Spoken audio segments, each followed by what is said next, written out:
Good morning. Good morning, Mr. Speaker, sir. Welcome to this committee. You are Dr. Alfred Nganga Mutua, AGH. Yes, Mr. Speaker, sir. That's for the record.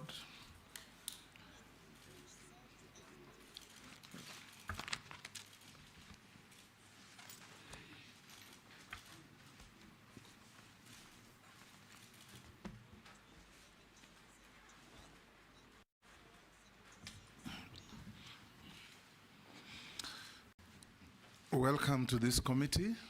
For purposes of this hearing, we'll be referring to you as nominee, not by your official name. This is a committee of parliament on appointments. You're one of those few who are lucky to appear before this committee twice in 2 years or in less than 2 years.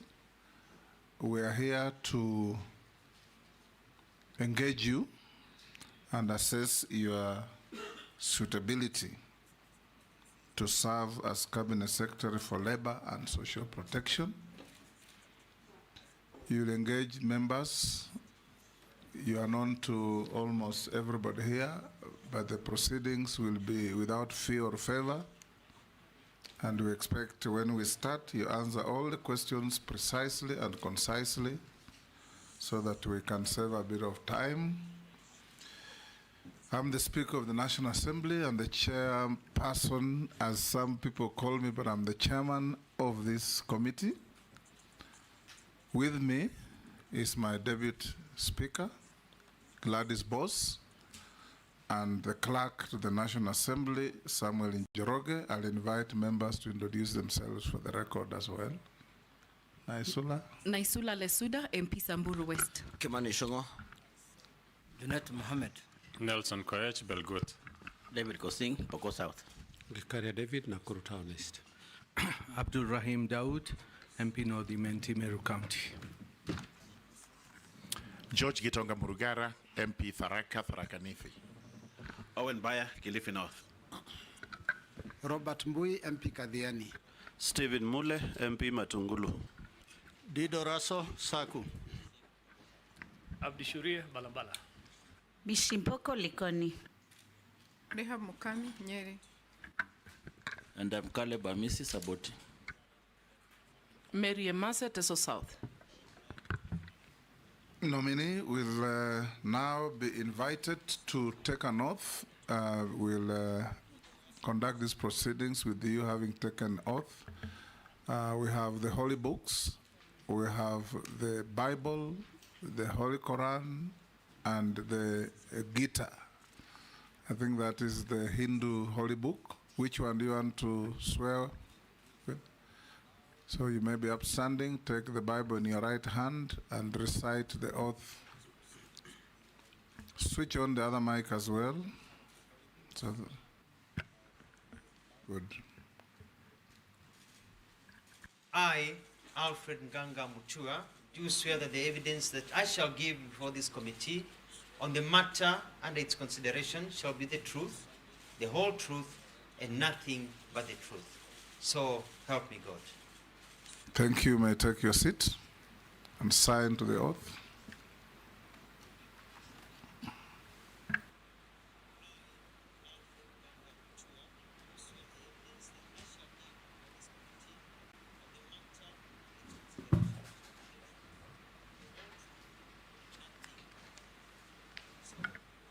We'll start off with a brief introduction of yourself. Tell us your name, your educational background, your work experience, your key competences that you believe make you suitable for appointment to the position to which you have been proposed or nominated. In under 5 minutes. Thank you, Mr. Speaker, honorable members. I'm very, very happy to be here and to be given this opportunity. My name is Alfred Nganga Mutua, born in Machakos, Masii, and educated in Machakos and in the counties of Nairobi. I'm a holder of a doctorate in communication and media and also a Master's of Science in Communication and a Bachelor's in Journalism. I have worked in Kenya in media houses as a journalist. I've worked various organizations overseas, also in Australia and in the US. I served as a foreign correspondent, served as an assistant professor. I was blessed to be the first government spokesperson of the Republic of Kenya, and also blessed to be the first governor of the great county of Machakos. And I'm grateful to His Excellency, the President William Ruto, for appointing me into his cabinet and reappointing me and nominating me again for reappointment for a second time. And I'm quite happy about that. I want to say that service has always been at the forefront of everything that I do. And I've always been known to be one who believes in action and not just words. When His Excellency the President appointed me to be the Minister of Foreign Affairs, he gave me an opportunity for me to understand his thinking and understand the placement of Kenya in the bigger circle of where we are and where we are going as a country and the challenges that we face. I am grateful to the President that he has seen it fit to give me an opportunity to understand government by also taking me to the Ministry of Tourism and Wildlife, where I was able to combine the experience I had out there of how tourism has been able to grow. And I was able to get into the Ministry of Tourism and Wildlife and reactivate a sleeping giant, because we need to provide employment to our people, and that is one of the low-hanging fruits. As a result, the numbers of tourism, we set up structures that we expect that by the end of this year we'll be looking at about 3 million visitors arriving into this country, if not more, with a trajectory of 5 million within another year and a half. We're also able to deal with issues of human wildlife compensation that had become a big problem by actually launching a new scheme, which was launched by the President, and paying out about $1 billion shillings to people who have been waiting forever. And I've put in systems so that more people could be paid. We're able to fence by fighting corruption many places. When I got into the ministry, I found that they were fencing to keep animals away from people at a cost of about 3 million a kilometer. 3 million a kilometer. And with 300 million that I had, I looked around, I did my research, and I realized that the government was being conned.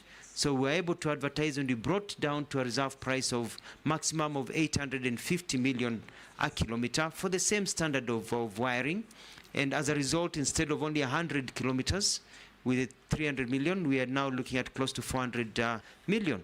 And after discussions with the President, when he was launching the fencing program, we agreed that it is possible to bring the cost down to 650. So we're able to do many, many things in terms of human-wildlife conflict, build dams, and other projects that will continue, and I believe I left the ministry at a good trajectory. I am quite grateful that the President has seen it fit to nominate me for the Ministry of Labor, and I think I understand why. Because when I was traveling as a Minister of Foreign Affairs, the issues of bilateral trade labor agreements and being able to secure employment for our people overseas and also grow the economy by bringing in business processing into our country were critical. And I understand the market. And having served also as a governor of Machakos, who can move quickly and bring results, I understand why the President appointed me into this position. We had the crisis of Gen Zs lately, whereby people were on the streets, and the main issue was employment.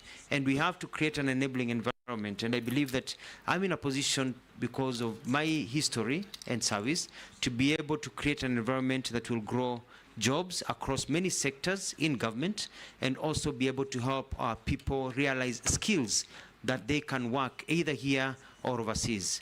In a nutshell, Mr. Speaker, is to say that from the time you exit the labor ward to the time you are ready to enter the labor market, we want to set up systems to ensure that you do not fall through the cracks. As I conclude, the issue of social protection are important.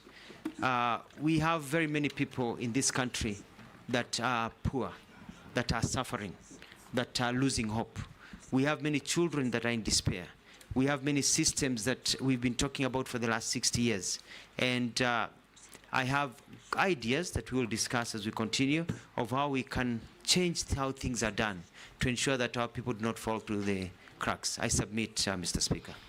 Thank you, Nominee. I'll now invite the Deputy Speaker to be the first to ask you a question. Dr. Mutua, as you know, His Excellency the President has been at the forefront of promoting labor migration as a way of dealing with unemployment. And also secondly, because migrant workers bring a significant contribution to our economy through their remittances. And then you have also been Cabinet Secretary of Foreign Affairs and Diaspora Affairs. So we'd like to know how you leverage on those contacts that you made to be able to promote this. But before you proceed, and while you're at it, I'd like you to elaborate on two issues that have tainted your image. One is that you are closely associated to a Miss Judith of First Choice Employment Agency. There are clips of you introducing her to the president, and she's known, and it's even come to parliament. There are petitioners from Wasingishu County, whom she owes millions of shillings and has impoverished many young people in Wasingishu because she conned them out of their money. And this is in the public domain, so please explain to us that you will not fall prey, if confirmed, to this issue. Number two, you also had another incident in Canada where you met a public senior government official informally. It was not a formal meeting, informally, and had informal discussions. But when you came back to Kenya, you announced in the media that you have secured an agreement with Canada so they can recruit Kenyans. And thereafter, it was denied by the Canadian government. In fact, the Canadian government ended up spending 2 weeks at the Kenyan embassy to train Kenyans on what to say, the ones at the embassy in Ottawa, on how to behave and the things that are official and not official. So please explain to us those and tell the people of Wasingishu how they'll get their money back. Thank you. Nominee. Thank you very much, Honorable Boss, for your questions. Let me start from the very beginning.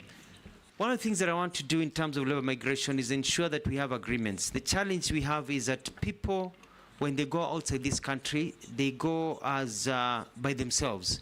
And at times they get abused and they don't get the right rates that they should. This is because of bilateral labor agreements. We have only signed 4, which were signed even before this government got into place. And we have another pending 16, 17. My move is to get close to 30, if not 50, bilateral labor agreements by going through the hoops. I have been able to do a bit of research, and the problem is the bureaucracy that we have within our government system. By working with my colleagues, and I'll bring it up to cabinet if appointed, if pass the vetting by this house, is to ensure that we break the bureaucracy so that we can move faster in terms of processing bilateral labor agreements so that we can be able to get into that.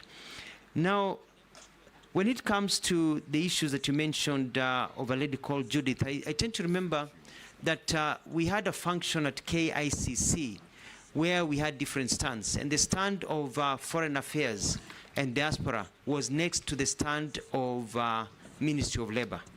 And I'd never met this lady in my life. But she was the one who was showcasing what the Ministry of Labor, I was not the minister then, was showcasing the program that they had of what was happening. And when the president came, we were told to combine the two issues of labor because of diaspora at that time. And I was there with my PS and others, so I was introducing the president to the people who are presenting. And if you watch the clip, I didn't even know her name, and she introduced herself. That was the only time that I've ever met her, and after that meeting, I've never met her again. So I don't have any conflict of interest. I saw her stories later on about her, and those are things that you remember when I was the Minister of Foreign Affairs, I'd even called a meeting to discuss these issues of rogue employment agencies, and we'll come to, it's an issue that I'll be dealing with squarely. So you have an undertaking that you will ensure that the people of Wasingishu who lost over 100 million shillings will get them, you'll investigate and get their money back? I'll give an undertaking that I will ensure that the rule of law is applied And if anybody has to return monies according to the rule of law, we'll make sure we follow the process so that people get their rights. Because it is wrong for people to lose their money through con organizations. With that. Now, the issue of Canada is what I would call mischief. When I went to Canada, I had official meetings, not unofficial meetings. And we had an agreement. When I got to Kenya and announced what we had agreed on, immediately an organization, a fake, so-called fake organization that was promising Kenyans jobs and charging them jobs, put out a notice of providing employment to Kenyans. The Canadians were not responding to me. They were responding to that fake announcement to show that clearly that fake announcement quoting the Canadian government was not theirs. It was not an agreement between the two countries. Because of all that, I even had a call from my counterpart at the time from Canada to apologize for the mix-up, because the way the Kenyan media, and it was just basically, they were very clear. It was one of the newspapers, a journalist took it and twisted it. You or your counterpart?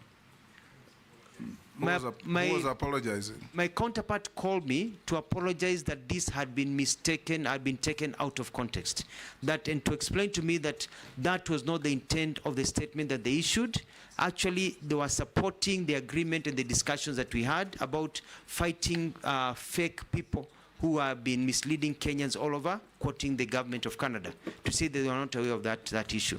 And we're able to sort out that issue and move on and be able to actually establish systems, which I can discuss later on, about getting seasonal workers to go to these countries. So what is the position with Canada now? See, when you left the ministry, what was the position on that point, on migrant workers?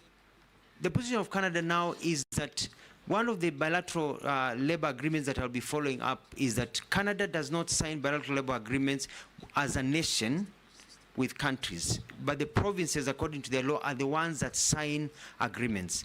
And what we had agreed about was about getting seasonal workers for Canada. Canadians are looking for seasonal workers so that during the summer, you can go there, you can work for six months or so, and then go back to your country. They already have many seasonal workers from lots of South American countries, from the Philippines, and even other Asian countries, but they don't have many or any from our country. So that is something that is still in process, and it is quite exciting because I got information from some colleagues and some friends from Canada when I was nominated for this position, saying at last now we can revive the conversation and continue from where it was left. Before the next question, your documents that you came with should be handed, Sergeant, to the clerk to verify with what we have on you.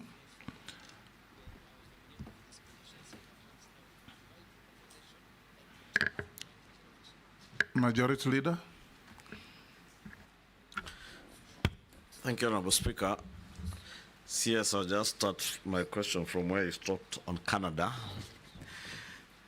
Because then you are foreign minister now, you've been nominated to be the Minister for Labor.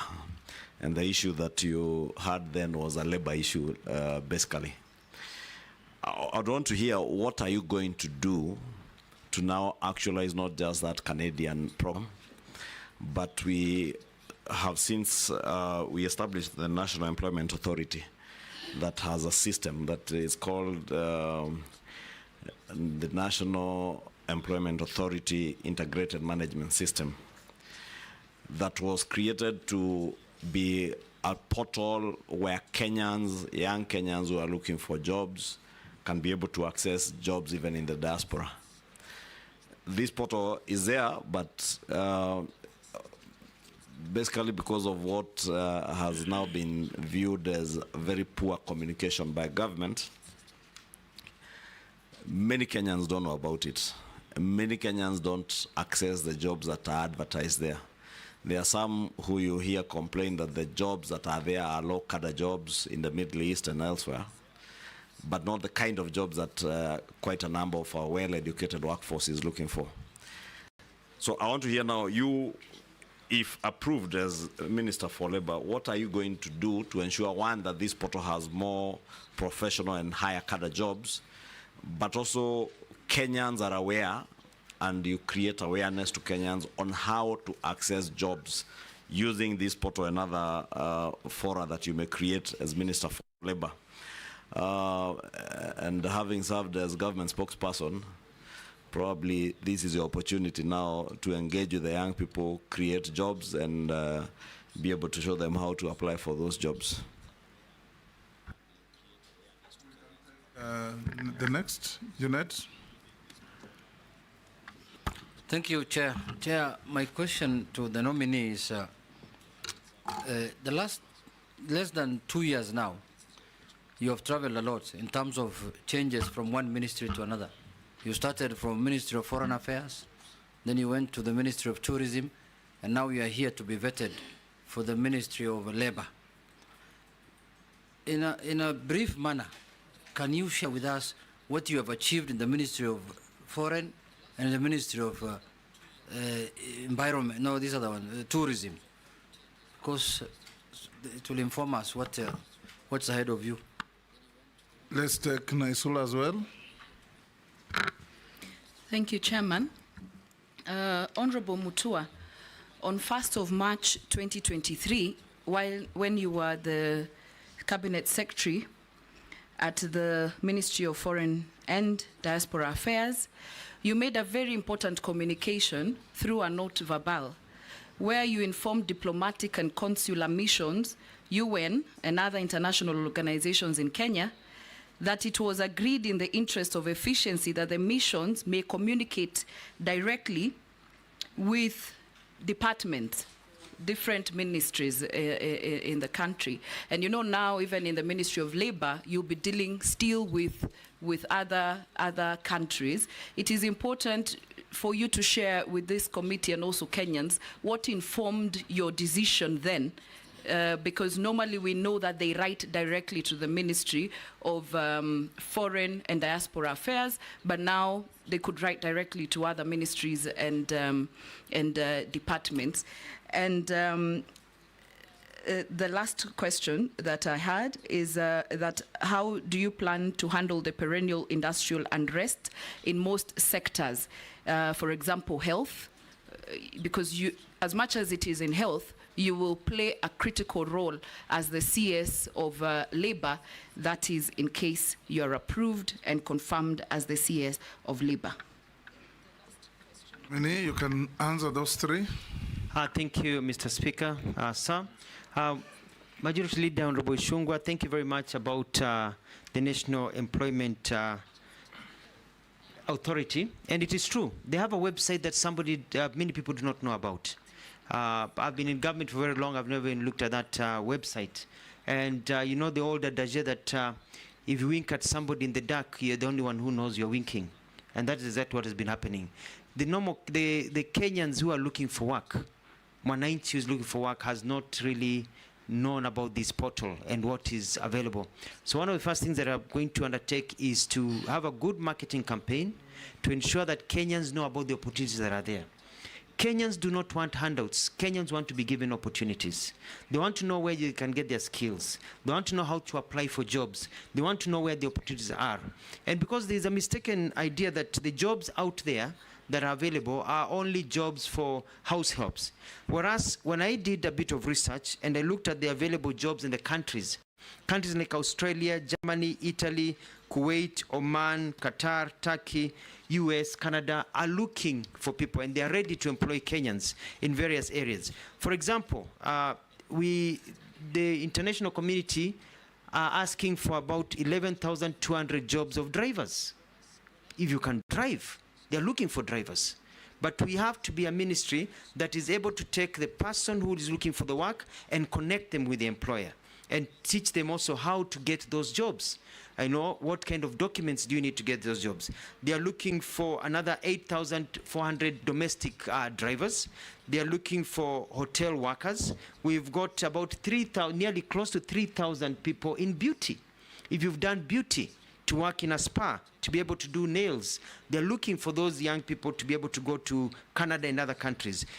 Also in firefighting, in all the different areas, baristas, in heavy truck drivers, construction workers. If you're a mason, if you know how to do carpentry, you know, Australia is looking for you. So we are going to make sure that people are able to know that regardless of the field you are in, nurses, doctors, people are looking for Kenyans to be able to work. So as you wait for the economy to grow, because our job is not to send people out of the country, we have to also grow jobs here. As you wait for our economy to grow, in the meantime, do not give up hope. We are going to make sure that we connect you to available opportunities and also help you gain the right skills so that you can be able to get to those jobs. Honorable Jeanette, you asked a question about moving from one to the other. The other day, I was thinking about my good late friend, Honorable John Michuki, who quickly served in the Ministry of Communication and Transportation, as it was called then, and then transited to Ministry of Interior, and then very quickly to the Ministry of Environment.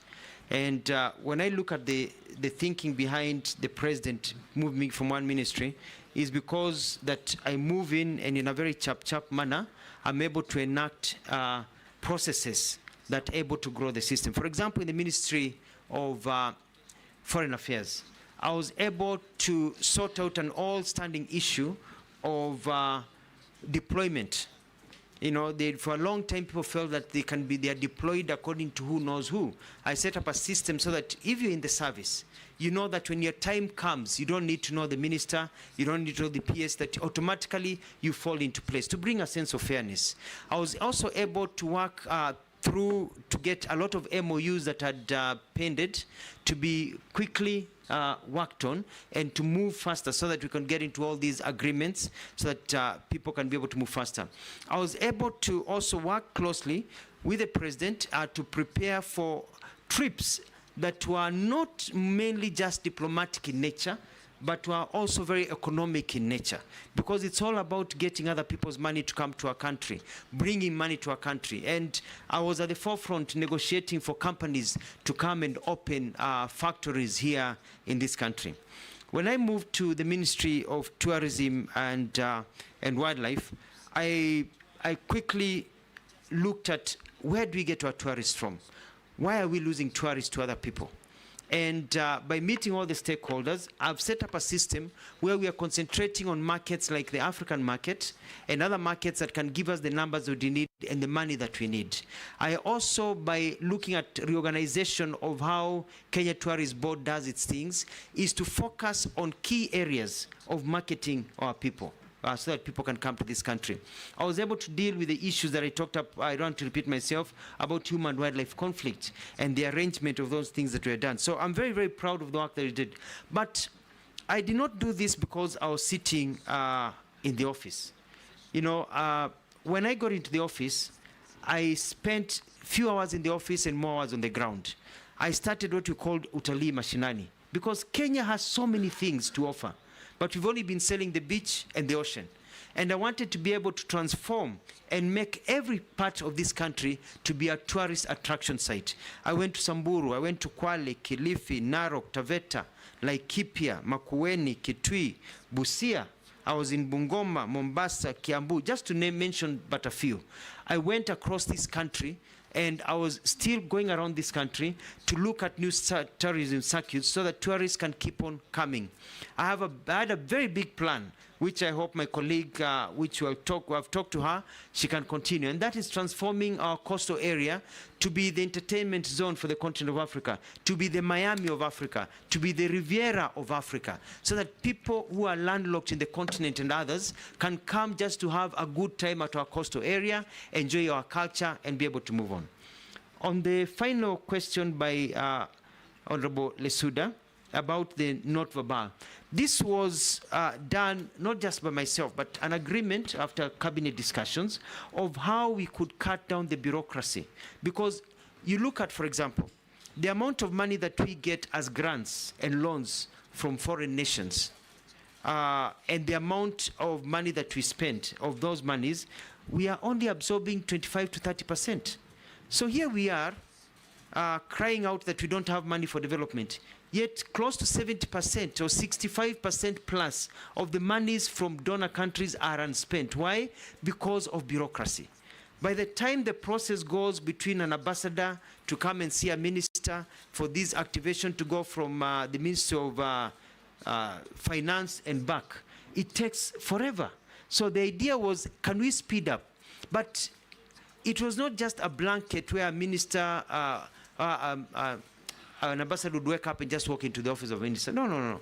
You talk to the minister, but you also communicate to the Minister of Foreign Affairs. And when the minister was approached by an ambassador, they communicate to the Minister of Foreign Affairs, and during their meeting, there would be an officer sent from the Minister of Foreign Affairs to sit in that meeting to take notes.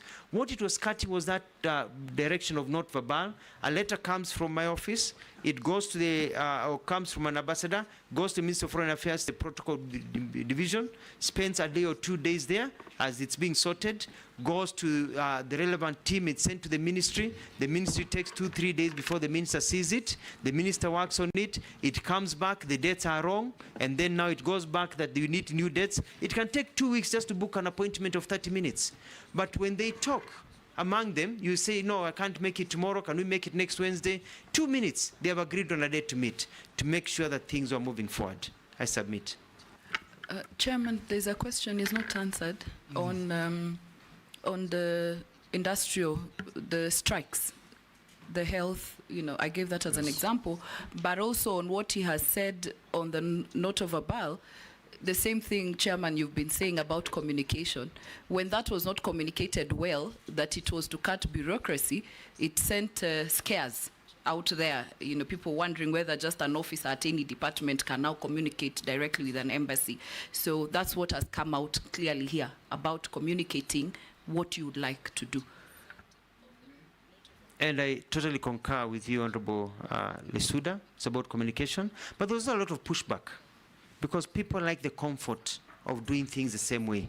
And people don't like to see change. So there's a bit of pushback, a lot of propaganda by people who thought now that their clout will diminish without looking at the bigger picture of trying to get our economy moving forward. But I totally agree. The final question on the perennial labor disputes. I bring experience as having served as a governor for 2 terms in Machakos, where we had issues of labor disputes. And I realized that majority of these labor disputes and the strikes occur because the problems are led to fester from a small pimple to a gangrenous leg that has to be cut off. And my technique will be setting up an, a system whereby they'll be tracking and knowing the kind of problems there are in the industry, such that people, when the problem starts, we can intervene early. Because the Ministry of Labor has only been intervening at the end, when people are already on the streets. We need to intervene even before a strike notice is issued. We'll be studying the landscape and like radar, looking at where is the problem, so that we can approach and try to have dispute resolutions done when the problem is still small. But Mr. Speaker, sir, and honorable members, we must realize that I want to speak having served in government for about 20 years now, thanks to God. A lot of problems, for example, with the medical fraternity when they go on strike, and they went on strike when I was the governor, even nursing, is because some of the fundamental human rights issues that need to be taken care of are not taken care of. It's usually not even the issue of big salaries. It's a welfare. It's a way of operations. It's the comfort level. It's the way they are empowered. Let's take, for example, when I go to Machakos, it was quite sad that you find that doctors would be treating somebody who has medical insurance, and that person is under their care, and yet when the doctor's child or spouse or himself or herself got ill, they didn't have medical insurance. So it is correcting some of those employment issues. And one of the things that I want to do is look at enforcement of the Employment Act to ensure that we give workers the benefits that they deserve according to the law, because when workers are work in a good environment, it increases productivity. Productivity means growth. Growth means more employment opportunities for our people. I submit. Robert Mbui, Owen Baya, and George Morugara, in that order. Thank you. One thing, Mr. Speaker, so that I don't lose it. on something that Honorable Lesuda asked on that not verbal. Yes. I just want to tell this committee that the nominee is not factual. It's totally inaccurate. Challenge him. Number one is that not verbal was the most unfortunate decision that has ever been made in the Ministry of Foreign Affairs. To delegate their core mandate was wrong. And that thing was reversed immediately. The Prime Cabinet Secretary came into office. It was wrong.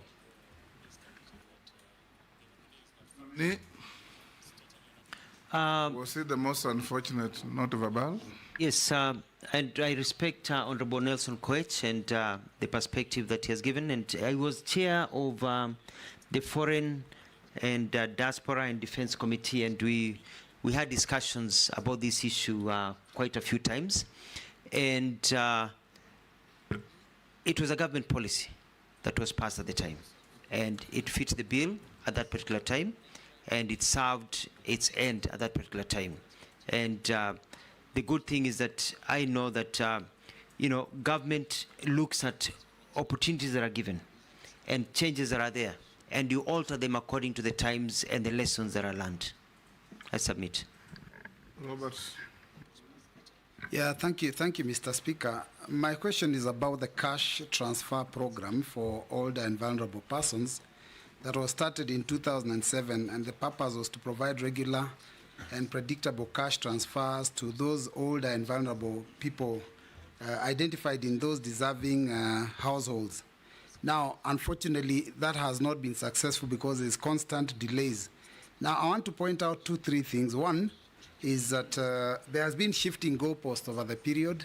At the beginning, when I was elected in 2013, there were issues of the banks that they would get their money from.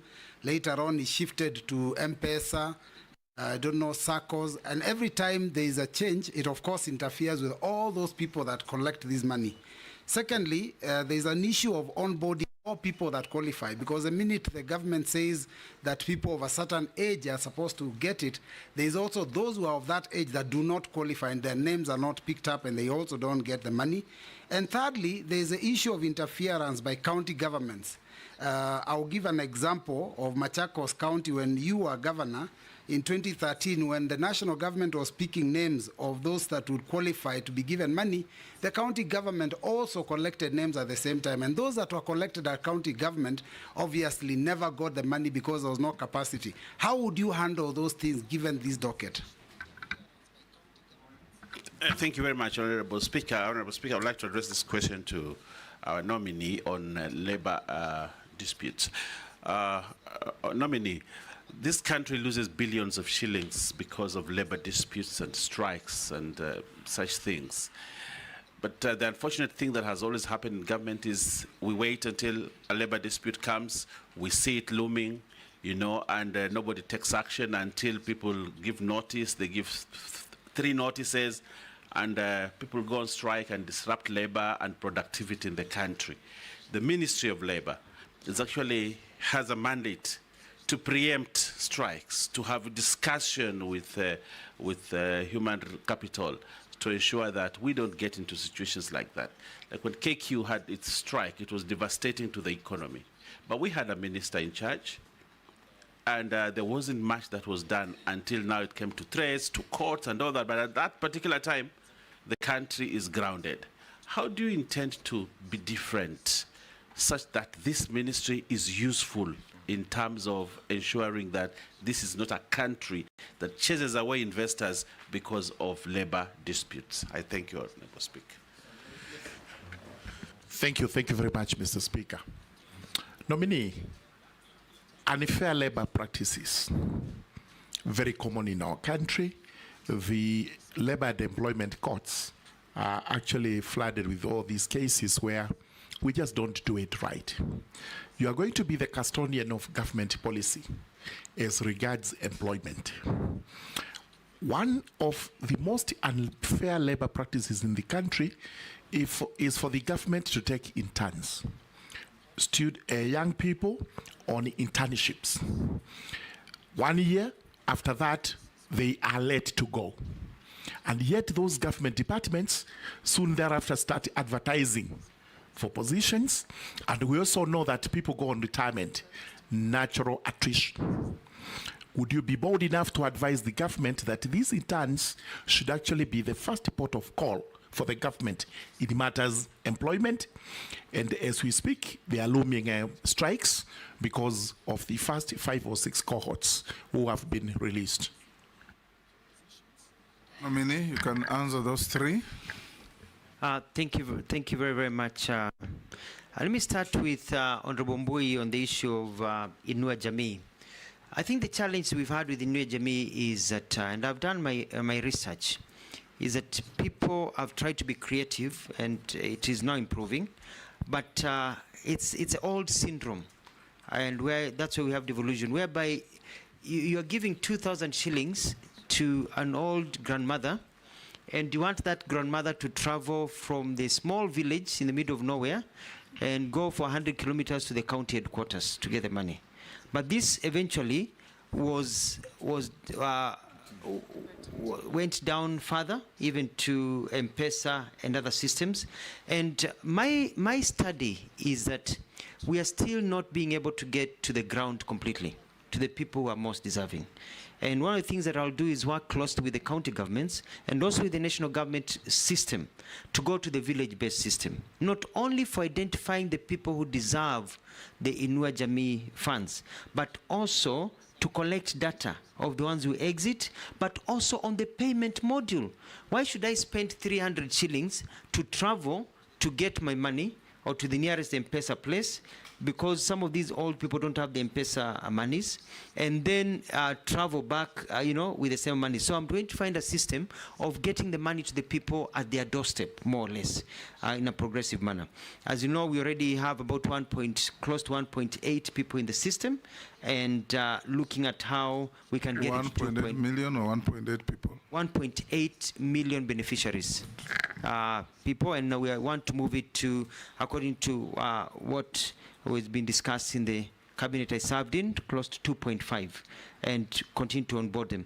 But I'm also concerned, Mr. Speaker, about the classification of people who are suffering from various disabilities, because the monies don't go to the disabled person, they go to the household. And so you find that many disabled people fall through the cracks. If you've got 1 or 2 members of a family, then that becomes one unit. And furthermore, the disabled even have at times higher challenges than the abled. And we may need to be fair in this country and see what we can do to give them slightly more money compared to what we have. Initially, everything was pegged on the US dollar. It was supposed to be $20 US, but with how the economy has grown now, they are getting 12 to 15 US dollars, not the original 20 that was thought of when you look at the inflation and the changes that are there. So this is an issue that is very close to me. The question about Machakos, I think there was maybe a miscommunication, because the government of Machakos that I served in as a governor never collected names for Inua Jamii or social protection. The names we were collecting was for water mapping. We were doing research to find out what are the needs in terms of water delivery in the area as a marker of poverty. But our data was for county government. The national government was collecting its own data. Moving down to the second question by Mheshimiwa Baya about disputes. I agree with you. And I'm going to set up, if vetted and this committee proposes my name for appointment, an early warning system. And I'm going to look at all the sectors and have people who are confidently can come. I keep an open door policy for those members of parliament that have even come to my office to see me. I keep an open door policy for the different sectors to talk to me. Let me know what is going on, and let our systems know so that we can get and arrest them, as you said, early. Take care of this wound before it becomes problematic and before the disruptions that are there. And also when the disruptions are there, I'm very good at bringing people together and being able to bring harmony, which is one of my big successes that I did when I got into the Ministry of Tourism and Wildlife. I found a lot of people warring and fighting each other, and was able to bring peace and calm within a very short time. I remember having discussions with Honorable Ishungwa about it. And I was able to bring peace and sanity, and I believe I can be able to do the same because of the experience that I had in Machakos. Lastly, Honorable Burungara, thank you very much. I'm quite concerned. I looked at, when I went to school in the US, I used to get summer jobs working in a factory. And it was all those factories whereby you're collecting wood as it comes down the drive. And there were strict occupational health hazard conditions. You had to have the helmet, the gloves, and then after every 2 hours, you took a break.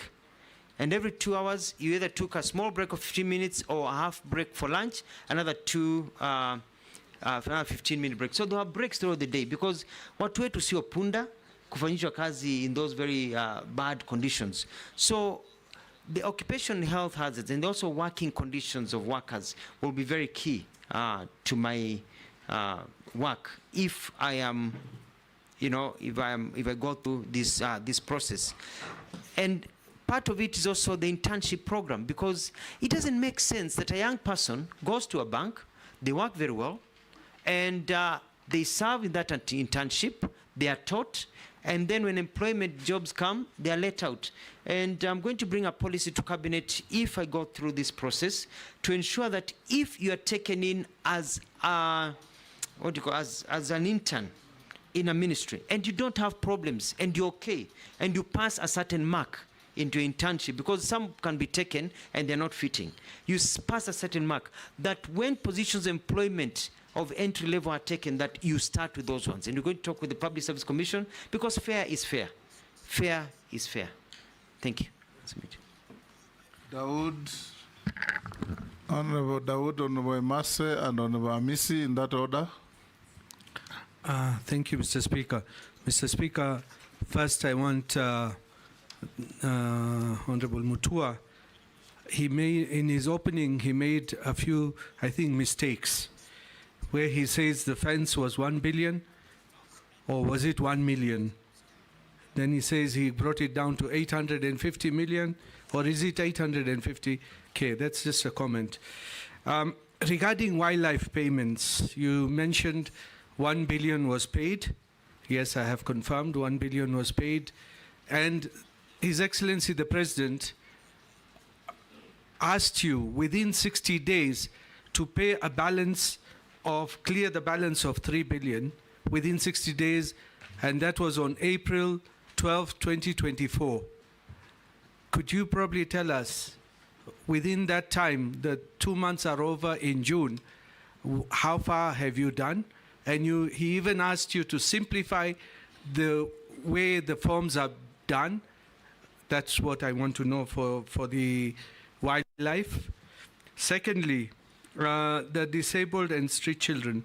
There is the National Disability Mainstreaming Strategy of 2018 to 2022 and the Street Families Rehabilitation Fund of 2003, 46,000 street families as at 2021.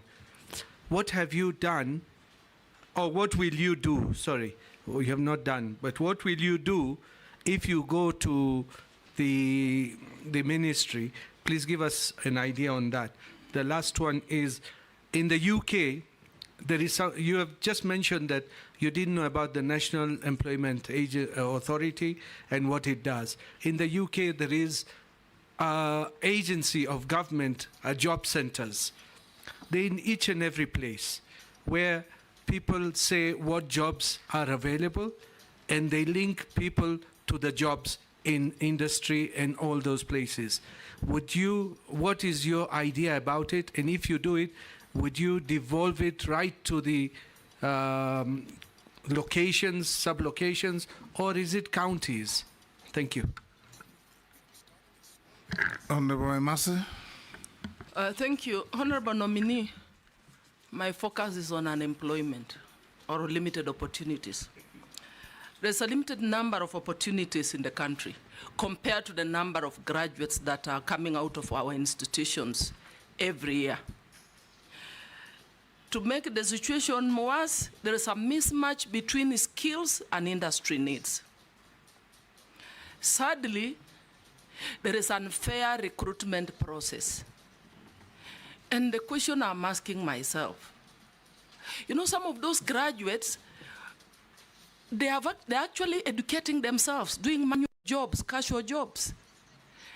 Some of those students, their parents have got to spend time on and off police cells because of brewing changa to take them to school. Others, like in my village, you do pottery. That is how I went to school. And I'm imagining if I did not get a job, what would have happened? So as a nominee, if you are approved, I want to hear about a structured approach to absorbing these graduates into the job market. Because if one graduate, we have graduates who graduated 10 years ago or more. And the reason why we saw them in the streets is because of unemployment. Some of them said, I'm even dead. I'm already dead. Because how do you employ somebody who graduated last year? And then there is another person who graduated 15 years ago, is now 46 years old, 40 years old, with a first-class honors, and is in the village. And his sibling is telling him, why are you even talking about education? I graduated 15 years ago, and I'm jobless. I mean, my brother graduated 15 years ago, and is jobless. And you are here telling us about education. So we really need, my friend, you need, this I think requires a multi-sectoral approach. Sit with your counterpart in public service. Sit with your counterpart in education. Probably borrow a leaf from TSC, where they say, first come, first serve. Why should this other guy, the parent has struggled as a degree, retire before getting a job? And somebody who graduated last year, because of the networks, the connections, gets a job before the other. And that takes me to the question of corruption. You must tell us how you're going to deal with the aspect of corruption so that there is equity in distribution of jobs, so that there is fairness in the manner we actually procure, and so that there is no nepotism. That now, because it is Mutua in this Ministry of Labor, it is only people from your region who will have to go to take these jobs in the US or in Germany. I think that is my concern. Once we address that as a country, then I can assure you we will not have young people in the streets. Thank you. Caleb. Thank you, Mr. Speaker. Mr. Speaker, I have 3 questions, but I'll ask one. If I get an opportunity later, I'll ask the other 2. I'll allow you to. Okay. Now, Mr. Speaker, I think I have vetted the nominee before, and of course, as a member of the Committee of Defense and Foreign Relations, we have interacted a lot. And I'm not going to vet you based on what you're going to do. I'm now going to look at your history. You've said that you've worked in government for 20 years. And I want to give you some of the excerpts from what you've said in public while serving in those offices. When you were the spokesperson of Kibaki regime, there are press conference and pronouncement you made on Oscar Foundation. 2 hours later, the officials were killed, assassinated. It gave the regime a bad name. Whether it was true or not, the pronouncement gave the regime a bad name. In the same regime, you also pronounced yourself to the visiting senator, Senator Obama, as a very small man that we should not bother about. He later became the president of the United States of America. It also gave your regime a bad name. Later on, you also said that you want to rejuvenate the entertainment industry. And you started a Cobra Squad as one of the things that you knew this one is going to revitalize the arts and the music industry. It performed poorly and later disappeared from the screen. In the same regime, we also, during the Kazi kwa Vijana initiative, you said that all the old trees in town must be cut and instead replaced with flowers to beautify Nairobi. Something that did not go on well with the environmentalists and the champions of tree planting. When you become the governor of Machakos, you started a program called Chap Chap, Maendeleo Chap Chap, bought ambulances and all that. Most of those programs flopped, and nothing much came out of it. You actually turned it into a party called Maendeleo Chap Chap. instead of the maendeleo itself. Later on, during the stint as a governor, you once visited the State House with the Right Honorable Raila Odinga, and you confessed that be fair to him, it was not a stint. He served 2 terms. Yes, 2 terms. Yes. So around that time, you visited State House with the Right Honorable Raila Odinga in a state event, and you said the president now serving, who was then the deputy president, squeezed your hand very hardly and painfully. You even reported to the Kilimani police station. Nothing came out of that case. Recently, as a Minister for Foreign Affairs, on an X, what is now called X, it was called then Twitter, when Turkey had a devastating earthquake where thousands of lives were lost, you promised on the behalf of the Kenyan government that food and medicine will be donated to that country. Right now, even the officials of Kenya in Turkey are embarrassed to face the government there because nothing was delivered. And it has embarrassed this country forever in terms of Turkey and the Kenya relationship. And lastly, where you just came from as a minister for tourism, you said that all tourists arriving here must plant trees, and they'll even have a fee on it to buy the local seedlings. Something that we don't know whether it was passed by the cabinet, where it was a road declaration. This one puts a lot of skeleton in your closet. What do you say about it?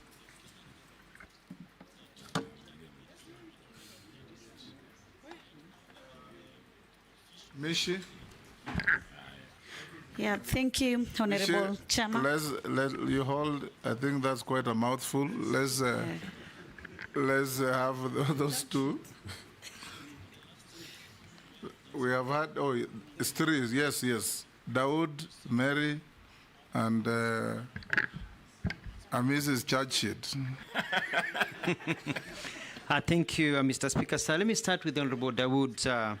Just to clarify on the figures, is that there were Ministry of Tourism and Wildlife, especially the Department of Wildlife, through KWS, were advertising for tenders that are being given at an approximately 3 million shillings a kilometer, which means when you have 300 million as an allocation, you only have 100 kilometers.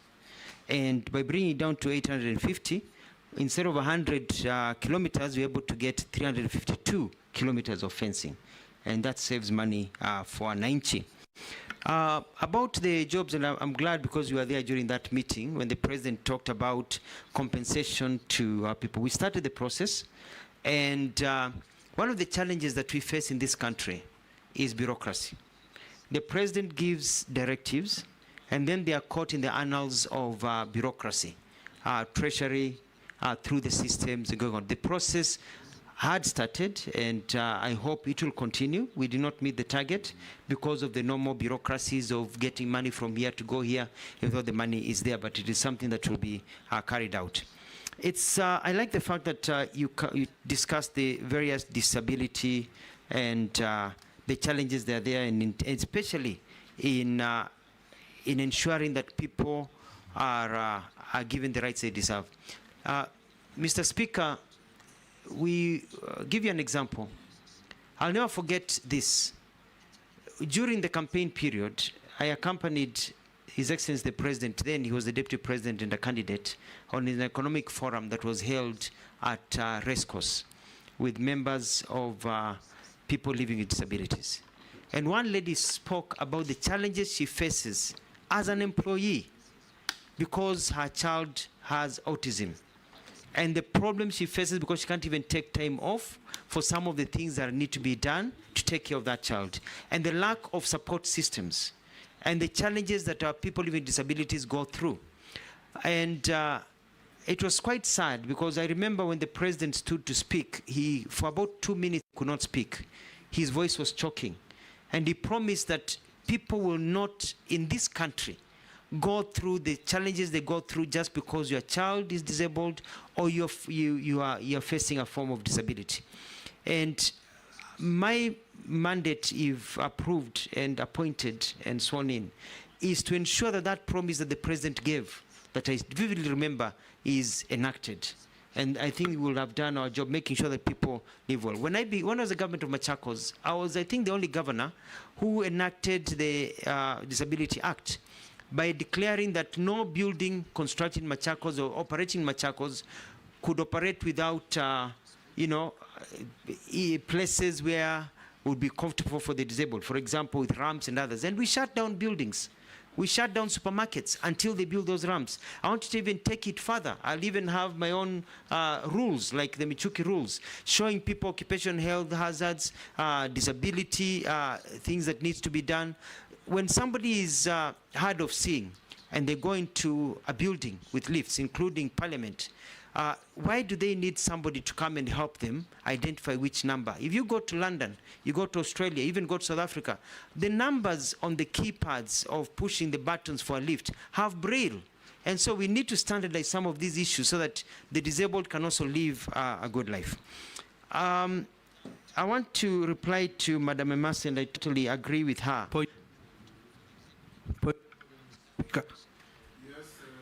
You know, he has not answered one question, and you know, he talked about the wildlife compensation bureaucracy.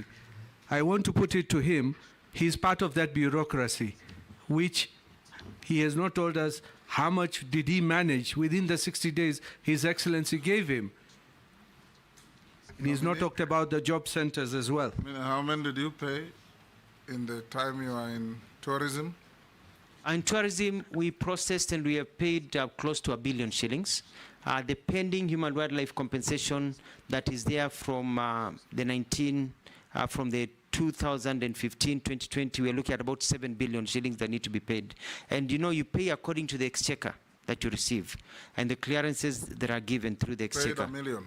We paid 1 billion. 1 billion. 1 billion shillings, and the paying is still ongoing, and the process are going. And I've been able to streamline. And what we've done is that we've put together a scheme service, and we got a scheme administrator. So it's not just the government officials sitting down with paperwork. Who now, when there's a human wildlife conflict, we've even bought motorcycles for people to be able to visit the homes, take the documents digitally, and those are captured digitally, so that there's no paperwork that has to go to the chief and all the process that takes 6 months, so that the payment schedule is there waiting for the payment, and that's where we are. About the job linkages, is that, as I answered earlier on, Mheshimiwa Ishungwa, is to connect the people through proper communication and teaching people on how to do it. But also, let me take this opportunity to talk about that we are not just about sending jobs people to go overseas. We want to bring jobs here. And outsourcing of jobs is an opportunity. Today, in the world, when you talk about labor migration, Philippines is leading. But from my research, Philippines is no longer sending people overseas, but more people are getting jobs in Philippines, within Philippines grounds, by BPOs, you know? And we are going to, and I'm going to push, if I'm confirmed, to get more companies to bring their outsourcing to Kenya for accounting services, for telemedicine services, for telephony services, so that people can work from here for overseas firms, but in Kenya. And that can just be as many people as the ones that we are sending people overseas to work. So it's an area that I'm quite committed. Mheshimiwa Emasi had a very good point, and that is clearly that when Kenya Kwanza was campaigning, remember the slogan by yours truly, Mheshimiwa Speaker, that mtoto wa maskini na tajiri watakaa kwa meza moja. It is not just about who knows who in our country. And that is the system that we want to put into place.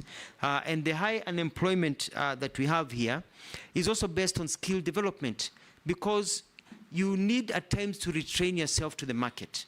You've studied to be an engineer, and there's a finite number of employment opportunities for engineering. And if they're not there, they're not there. And so at times we need to show people how they can restudy and get new skills to add on to the skills that they have, and also how to be able to diversify. And so the area of skill development is very key.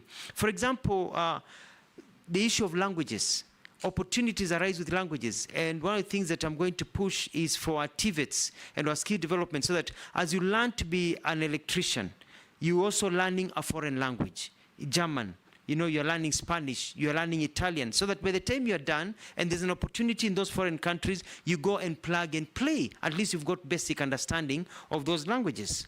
But also, we need to train people for ways they can get jobs. For example, Canada, when we had a discussion, had specifically say that for them, for plumbers or electricians, there are basic minimums that people need to have, certain ways of doing things, so that we have our curriculum based on the market. When I was served as the Minister of Tourism and Wildlife, I started changing the way utalii works. Because utalii has been churning people out with the same skills that they had from the 1970s and 80s. Vile unapanga kitambaa, vijiko, the way you cook is the 70s and 80s. The world has changed. So that now the market tells you these are the new international standards. So that when people leave utalii college, for example, or leave any TVET, they don't have to be retrained to work anywhere. So that it's plug and play. So that is very important. Now let me come to the issue of corruption. And I have always been known to be very fair in terms of work and labor.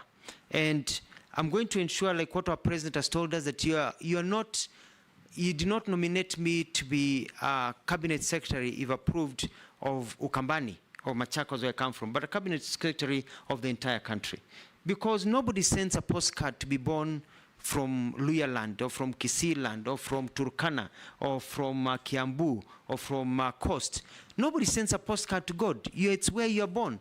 And you have a right to receive government services properly without fear and favor. And it's the same way in terms of opportunities for jobs across the entire. So I'm going to work with my colleagues, and our president has been at the forefront of this, and if I'm getting an opportunity to join his cabinet, we're going to push this to ensure that there's equity in terms of people getting opportunities, especially also people suffering with disabilities, and also our young men and women who can work. Honorable Caleb, Mheshimiwa Speaker, has made quite a few allegations, and I'm going to answer them one by one. And it's unfortunate that most of them are basic propaganda, but I'm going to prove so. Number one, the Oscar Foundation issue that happened was quite unfortunate. Yes, Mr. Speaker. But it doesn't come at the end.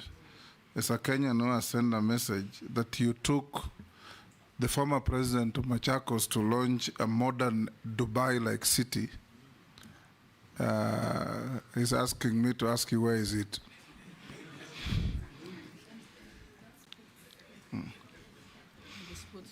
Thank you.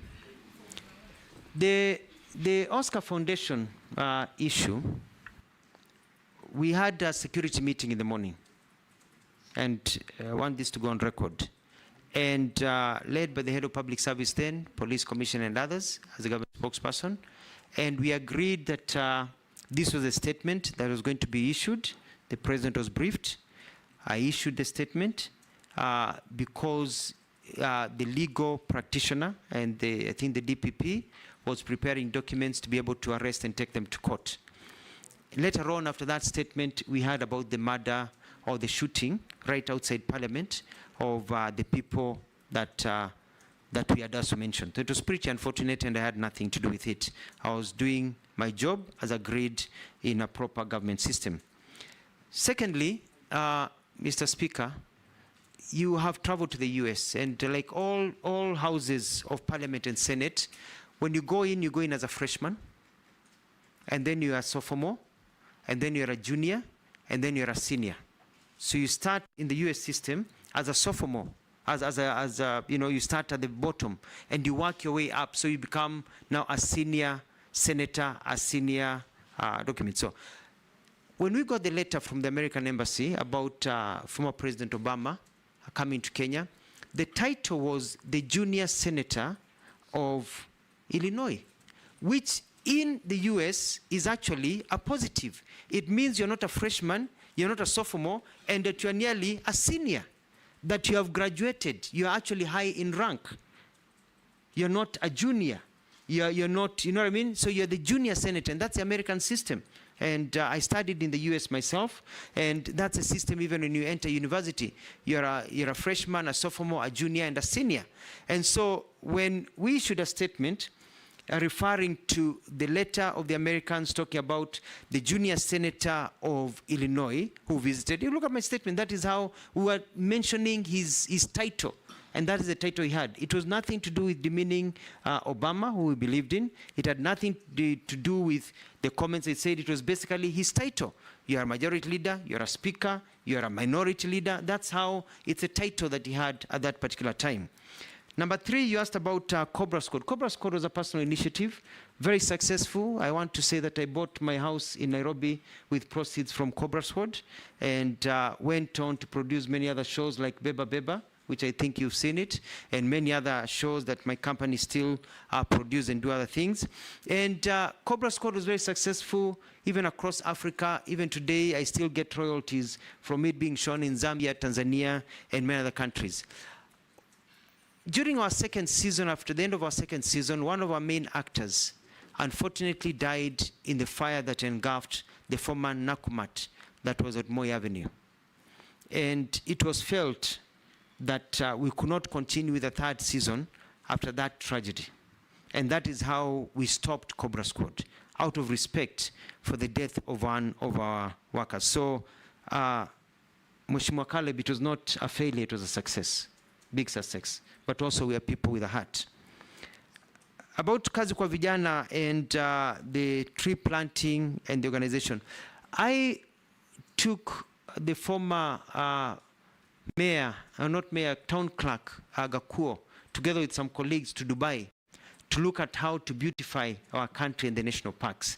And I remember spending so much time planting trees in the streets of Nairobi. I even count some of the trees I personally planted right here on Harambee Avenue and over here. And we started an initiative to plant trees and beautify. Now, a decision was made that there will be an expressway, the existing expressway that is there, and that the trees on Uhuru Highway, because the expressway was going to pass on top, had to be removed to allow for the expressway, and so that we have short bushes and brushes. And that was what was going on. It had nothing to do with cutting down the environment. We were planting many more trees and reorganizing many other things. Mr. Speaker, I'd like to go on record. Something. Just a small point of order. You said you went to Dubai to see how to beautify a city. Dubai doesn't have any trees. It's a concrete jungle. So how did you learn that from Dubai? We found that in Dubai, they have one of the best parks in the world with very big trees and amazing flowers and beauty that you can't believe it grows in a desert. And the challenge was, if it can grow in a desert, if this can grow in a desert, if you've been to Dubai, you've seen, you know, what they're able to do with the trees on the sideline, the palm trees and the forest, then you understand if you can do it in a desert, what about in a place where it rains more than the desert? And that was the lesson that was learned. Now, when it comes to my success in Machakos, I bought ambulances in Machakos that cut down the time it took from a person from being taken to hospital from the half an hour to 2 hours on a boda to 1 to 2 to 3 minutes. When you call an ambulance in Machakos during my tenure, it took 3 to 5 minutes. We had one of the fastest, if not the fastest, response rate in the continent of Africa. Very successful. And it was so successful that I was even given an award in Africa as the best governor in the continent of Africa. And the ambulances are still there in Machakos. And they are extremely successful. And the health system that I set up in Machakos, including building the first cancer ward, the cancer center, which treated people free of charge when you have cancer, to show that you don't have to have money to continue, has been quite successful. My track record in Machakos is known all over this country. And all you need to do is just visit Machakos when I was governor. And you could see the things that we did, the roads that we built, the markets that we established, the stadiums that we put together, and you'll be able to see the track record. There are naysayers, people in the opposite. Yes, Nelson. I don't know what's happening with Honorable Mbui and Honorable Mule. Is it something they know? Because they are laughing sheepishly. Why are you giggling? or politics of Ukabani. Mr. Speaker, I didn't want to make any comment, but I was member of Parliament of Kadhiani, which is in Machakos, when the Honorable Mutua was governor. And I mean, this is sounding like a movie. Mr. Speaker, you know, Go on. When I worked Go on from where you left. Yes, when I worked in Machakos, I did amazing things like build the People's Park, the ambulances, and there was a big opposition. And because I was talking and doing things that they only see in movies, they even started calling me Mutua Cinema because they only see it in movies. And the people of Machakos were so happy, regardless of their campaigning against me, that they re-elected me for a second term. Very, very successful. And I beat them hands down, actually. And so I would challenge, Mr. Speaker, the people of Machakos who benefited. In actual fact, Mr. Speaker, there's a small problem happening in Machakos right now, and that is that I was approached by the officer in charge of registration when I was completing my term and said that there's going to be a problem because a lot of children being born in Machakos are now called Alfred Mutua. But I said they are not mine. And they said it's because most of them now are born in ambulances that you put into place. Because before, in Machakos now you don't find children called Nzilani because they're born by the side of the road, you know, or others, because now people have that dignity. Moving on to the question of the squeezing of my hand, Mheshimiwa Ruto later introduced me to Mheshimiwa Nyonyi from Wanyama, who I felt his grip of the hand, and I realized it was not actually squeezing of there's a person who can really squeeze the blood out of your hands. And it was put during the political times. It was a political move at the time. Now about Turkey, I'm surprised by the comments made by... It is not called Turkey, it's Turkey. It's only written Turkey, but it's pronounced Turkey.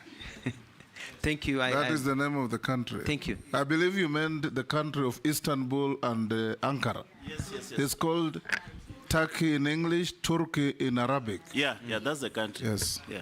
Thank you. Thank you, Mr. Speaker. I stand guided. Yeah. It is only that lately they have been and trying if you to want push for Kiswahili, that. it's called Uturuki. Uturuki. Yes. So Turkey, Uturuki, Turkey, depending on who is mentioning it from their end. I met and the ambassador who came, and we galvanized support for Turkey. And even we involved different government agencies for Turkey. Sorry, we've been calling it Turkey, for Turkey. So I'm surprised saying that our officers are embarrassed, yet we are able to work with them. Even our president issued his condolences and talked of the support that we are working. We've been worked very well with the ambassador from Turkey. I'll be surprised, even the ambassador will be surprised to hear of such. When I talked about all tourists planting trees, we said tourists will be given an opportunity and to urge the hotels that when... because it is a matter that was in public domain and it came directly from the minister's handle, you could maybe explain how you delivered the goods, because according to them, nothing came. They are embarrassed to see the king. There is always everybody who promised delivered except Kenya. And it has put our nation at a very embarrassing position because of your comment. Mean the food to Turkey? Mr. Speaker, if I remember right, we even were able to galvanize blankets and rice and other items that were sent. So I'll look into it to find out where Honorable Caleb is receiving that information from. It's a surprise to me.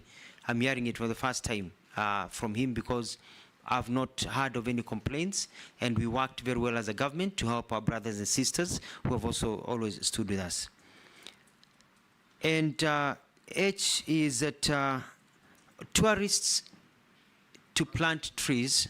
We issued and we say that we are going to encourage tourists coming to our country and hotels. And I had a meeting with the stakeholders to be given an opportunity to plant trees, and even came up with a formula which they have actually been using, where you are asked when you come in, do you want to add 20 shillings to your bill? so that that 20 or 50 shillings is for a tree where you can plant and they can show you to plant, and that is something that now is starting to take traction as it continues. So it was not physical planting of trees, it was fundraising for tree planting. It was fundraising for tree planting, and for the ones who want to plant trees, we had even designated an area at Nairobi National Park where people could go and plant trees, because some of them are so keen on the environment to go and plant. And the idea was to showcase where Kenya is in terms of environmental protection. It's an opportunity for people, and many people are very happy to be given that opportunity. And I know, honorable members, you've gone to places where after you make a payment, they ask you, do you want to add 50 shillings for this? Do you want to add 70 shillings for this? So it was that opportunity to be able to serve. Point of order. And lastly, was that money accounted for? Yeah, that's what I wanted to ask, Speaker. When you said fundraise, was it an approved cabinet decision? And if it was, how much has been raised up to now? Sorry, Mr. Speaker, not fundraise, but be able to give people an opportunity. For example, if you come to a hotel and the hotel tells you, we have seedlings for you to be able to plant a tree. The seedling costs 50 shillings. Whether you can plant a tree or somebody plants a tree, do you want to contribute to it? You say no, that's it. You say yes, then you ask, do you want to be able to go and plant the tree, or do you want the hotel to plant the tree? So it's all about, and the government has been collecting numbers. It will be continue collecting numbers from all stakeholders who have engaged in tree planting. It's like the little change you throw in a basket in a supermarket? Something like that? So, yeah, but you're given an opportunity to say, yes, I want to be able to plant a tree myself. And many people opt to say, well, I don't have time to plant the trees, but can somebody else from the hotel plant the trees? And the hotels will be able to galvanize and say, as a hotel industry, we have planted these trees. And this is something we had agreed with the industry. So it was not just me speaking, it was about an agreement with the industry. And lastly, Mr. Speaker, and let it go on record here, because many dreams of our Kenyans are destroyed by selfishness of leaders.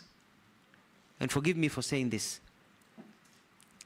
When we came up with a program of Machakos New City, we brought investors who signed MOUs worth 2.1 trillion shillings to bring investment not just in Machakos but across the country, using Machakos land that was available and other systems. And we started the process.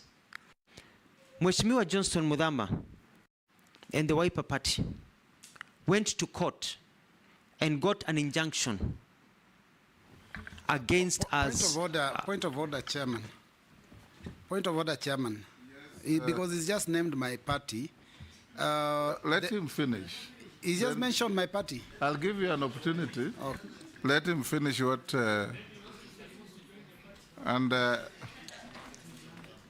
And I want, go on, Yeah. Nominee. They went to court and put an injunction, and an injunction was issued by court that we cannot proceed with that program until the court rules otherwise. The court took 5 years. Justice delayed is justice denied. Despite that, we were able to continue. And when the court ruled, and remember it was Justice Odunga, because I have the court case, when he threw out that suit and said actually it had rendered the people of Machakos poorer over time, because all those investments were lost. They went to Rwanda, they went to Ghana, they went to South Africa. Today, as we sit here, some of the problems we are facing with Gen Zs is because we've not been able to grow opportunities for them to work. That was a valid dream that was stopped by leaders who are more concerned about political clout of one another rather than taking care of the people of this country. We have to be able to be selfless, to know that some programs you may not support them, but they are good for the country. And you support them because they provide employment and opportunities for others. We lost, the person who has built Dubai Mall, he came and he committed $400 million. That is the one that had a component of Formula One? Yes. The same component. He had committed to put a sports city and hotel system and everything, and even connect the highway from Machakos all the way. He came, he met the president, he met us. I went to Dubai, we signed an MOU, and the MOU is still there with him. But when it went to court, he took his money to Rwanda, and the rest of the money he took to Angola. Who lost? The Kenyan poor, the Gen Zs who are demonstrating. because of that. What is your point of order? My point of order, Chair, and I want Kenyans to listen keenly to this. Mr. Speaker, the nominee has accused the Wiper Party of taking him to court. Now, at the point when he came up with this proposal, he had just been elected as Governor Machakos County on a Wiper ticket. I was also elected as a member of parliament on the same party ticket. I was not involved in any issue to do with with a court case. Neither was a party, because the party decision would have been taken at the national election, the NEC Executive Council. So when he says that the Wiper Party took him to court, he's being economical with the truth. I do agree that the senator of Machakos, who was also a Wiper member, may have been involved, but not the party. I would like to see some evidence that puts a party in court against him. Let's settle that the senator who went to court belonged to Wiper Party, but it may not have been the Wiper Party that took him to court, so that we make progress. Who are the parties to the case? You say you have the case? Yes, it was... who was the plaintiff? It was Senator Mudama. Yes. And to Senator Mudama, and when he went to court, he said he represented the views of his party and the party machinery. So I withdraw, and so we leave it as Senator Mudama. And but you see, Mr. Speaker, sir, yes. This was done because, from my perspective, I may be wrong. It was felt that if Mutua is able to achieve this greatness, then it will deny others clout. And I'm saying I may be wrong. I'm just saying that I felt that the reason that was stopped is because it was felt that I needed to be put in my place so that check. I do not overtake other leaders in terms of supremacy. So I just feel that it shouldn't have come to that. Point of order. Yes, Deputy Speaker. I hope that the nominee knows that you're actually under oath, so you risk perjuring yourself. You do realize that. Free legal advice. Dawood. Can the nominee confirm he was chosen on which party in 2013? Was it Wiper or any other party? He already said he was elected on Wiper. Okay, let's make progress. Order, Shuria. I think, Chairman, I'll just suggest if the nominee could just stick to the issue of his, rather than just going into politics, just to save us time and also. Yes, you have finished answering to all the counts on Mrs. charge sheet.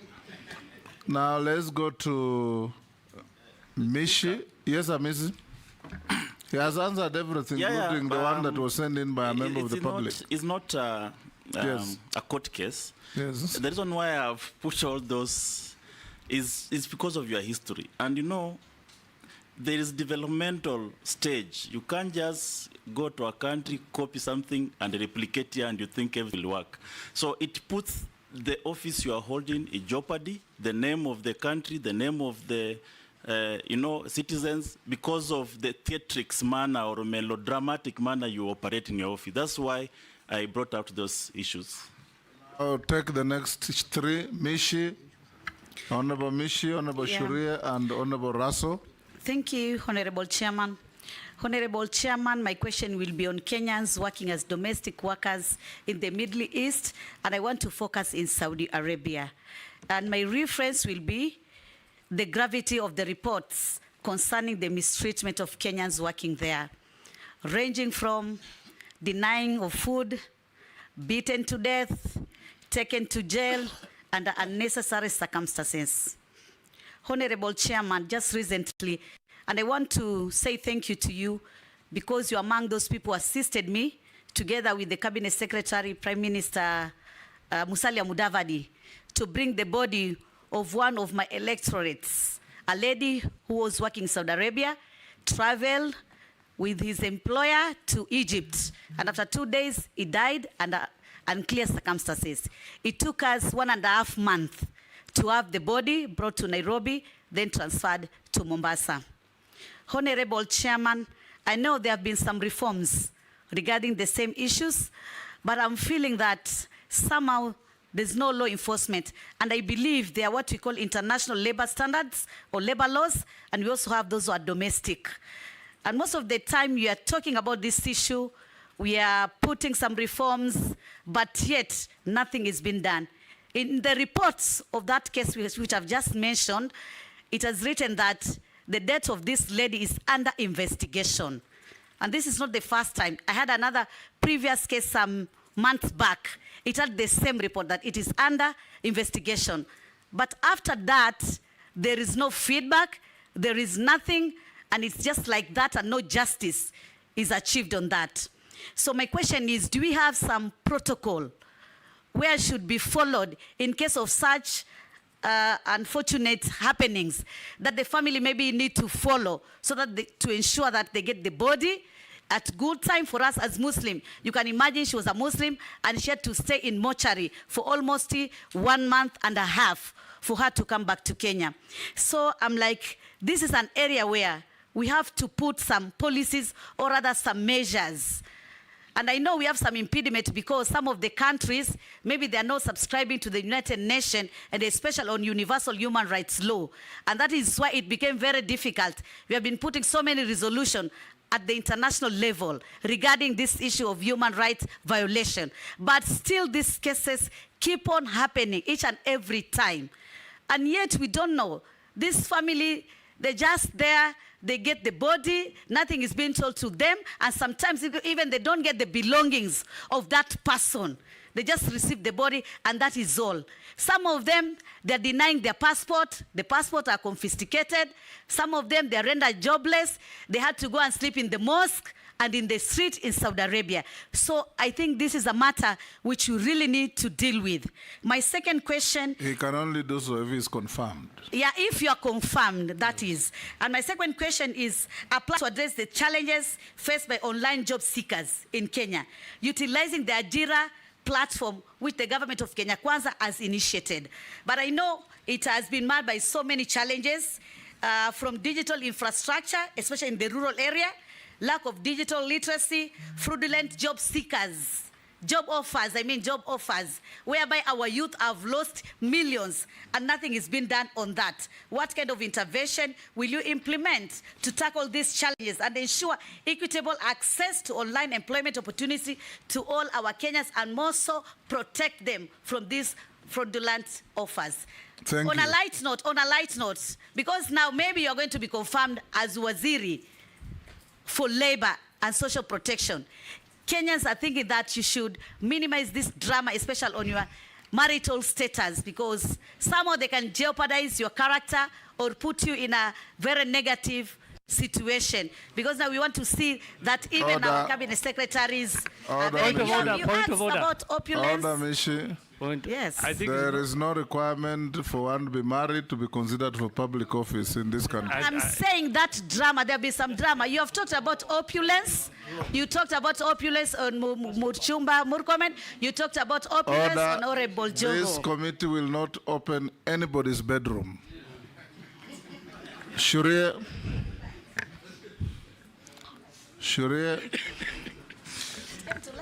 stop laughing and ask your question. I think, Chairman, it's best you protect people's bedrooms, as you said. We don't want those matters coming out here in the public. I think... The nominee, you will not comment on that. Thank you, Honorable Speaker. I think Caleb came up with a very long list, and I just want to, maybe in future he might get another opportunity. Mheshimiwa, if approved, what key results or deliverables can Kenyans expect from you in the short, medium, and long term? I thank you, Honorable Speaker.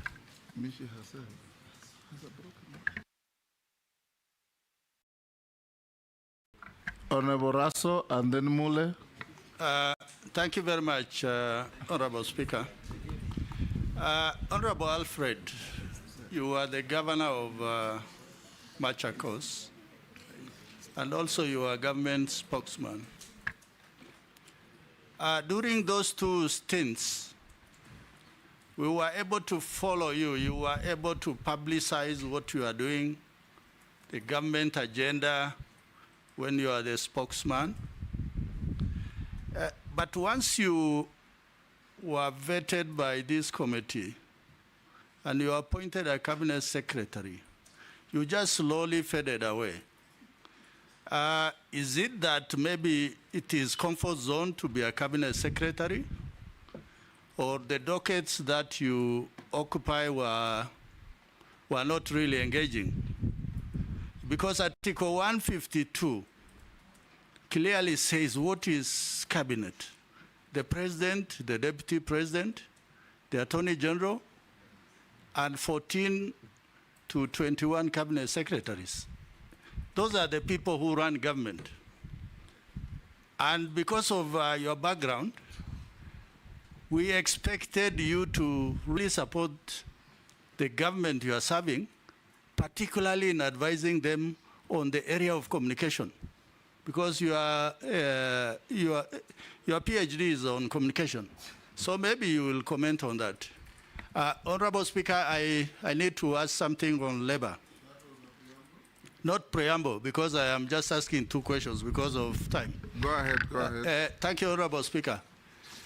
Honorable Alfred, my second question, we had 2 generals in the army, the late General Mlinge, General Mahmoud.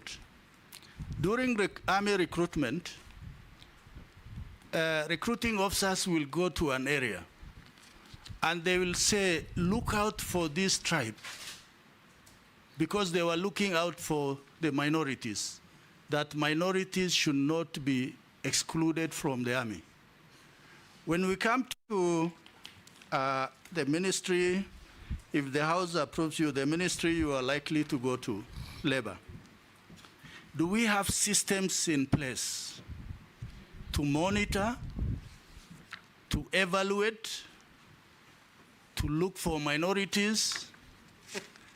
Because I think it's not good enough to just speak on the radio, the social media, or the Gazette. And yet a lot of youngsters who are in the rural areas do not have access to many of these things. So if the House approves your nomination, what is it that you are likely to do? That there is regional balance, ethnic balance, and a lot of youngsters will be able to get opportunity in Kenya and even overseas. Thank you, Honorable Speaker. Thank you very much. And no Machakos drama. Thank you very much, Mr. Speaker. I stand guided. Mr. Speaker, I want to ask the nominee. This country, and I want you tell the civil servants in this government, there have been unrest in different cadres, doctors, nurses, lab technologists, electricians, whatever. And once there is unrest between labor disputes, there is always a negotiation and an agreement is arrived. But time and again, you will come and hear that the same union claiming that the government is not honoring the agreements. As you get into this ministry, can you tell Kenyans what will you do to make sure that every agreement between the civil servant and the government of the day are implemented to the letter, not to leave it just to unions, not to leave it to the ministry itself, not to leave it, even, we saw the last one for doctors, whereby we have a ministry for labor, but the head of public service had to come in for negotiation. When we have a standalone ministry for labor, please, if you are approved by this committee, tell Kenyans today how will you do differently to make sure that we don't get this embarrassment to the employees of government. Nominee, you can answer those from Honorable Mishi, Shuria, Raso, and Mule. I want to agree with Honorable Mishi about the gravity of the issues. I have done my research and I've realized that our children are going to countries where we don't really have agreements with those countries. about how to operate and what needs to be operated. There used to be a big problem also, because I remember I sat on this seat, Mr. Speaker, and I promised that if confirmed and appointed as the Minister of Foreign Affairs, my first trip would be to Saudi Arabia, and I did that. I went to Saudi Arabia, I met Kenyans, I met people who are suffering, and we started the process of changing, and a bilateral labor agreement is to be signed between Kenya and Saudi Arabia and some of these countries, which I will push for. One of the things that I would like to do is also get lawyers, our lawyers from the Attorney General's office, to go to some of these countries and study and understand their laws. Because we need to know what we are dealing with. Because what we may think here is important may not be covered in their laws. So that we can also be able to know how to navigate those countries, because we can't go and impose our laws to them. And we see how we can work with them, especially if they are not signatories of international conventions that we are signatories to. And the protocols that need to be measured. And my apologies that, you know, you've had to go through many of these challenges where people die and they can't even get their things to be brought back home. It is also important also about online job seekers, going with the question by Honorable Ishungwa. It's all about communication, people to know how to do it. But I want to set up a proper portal that will answer many things, so that you look at available opportunities, but also to weed out all these crooked agencies. We'll publish, as a government, a portal and lists, which you can even put in the newspapers, of the approved agencies. Because people keep on asking, is this right? Hii advertisement ya Canada ni ukweli, hii ni ukweli. So that now any advertisement without the name of a company, we can be dealt with, you know, according to the law, because they'll be lying to people. And if there's a name of a company, people can cross-check the government website or government documents and be able to verify that that is a recognized and proper company. And don't be surprised if we have to knock out a few companies and bring more in that are straightforward, so that they don't lie to our people. So we're looking at a one-stop shop in terms of connecting people to jobs.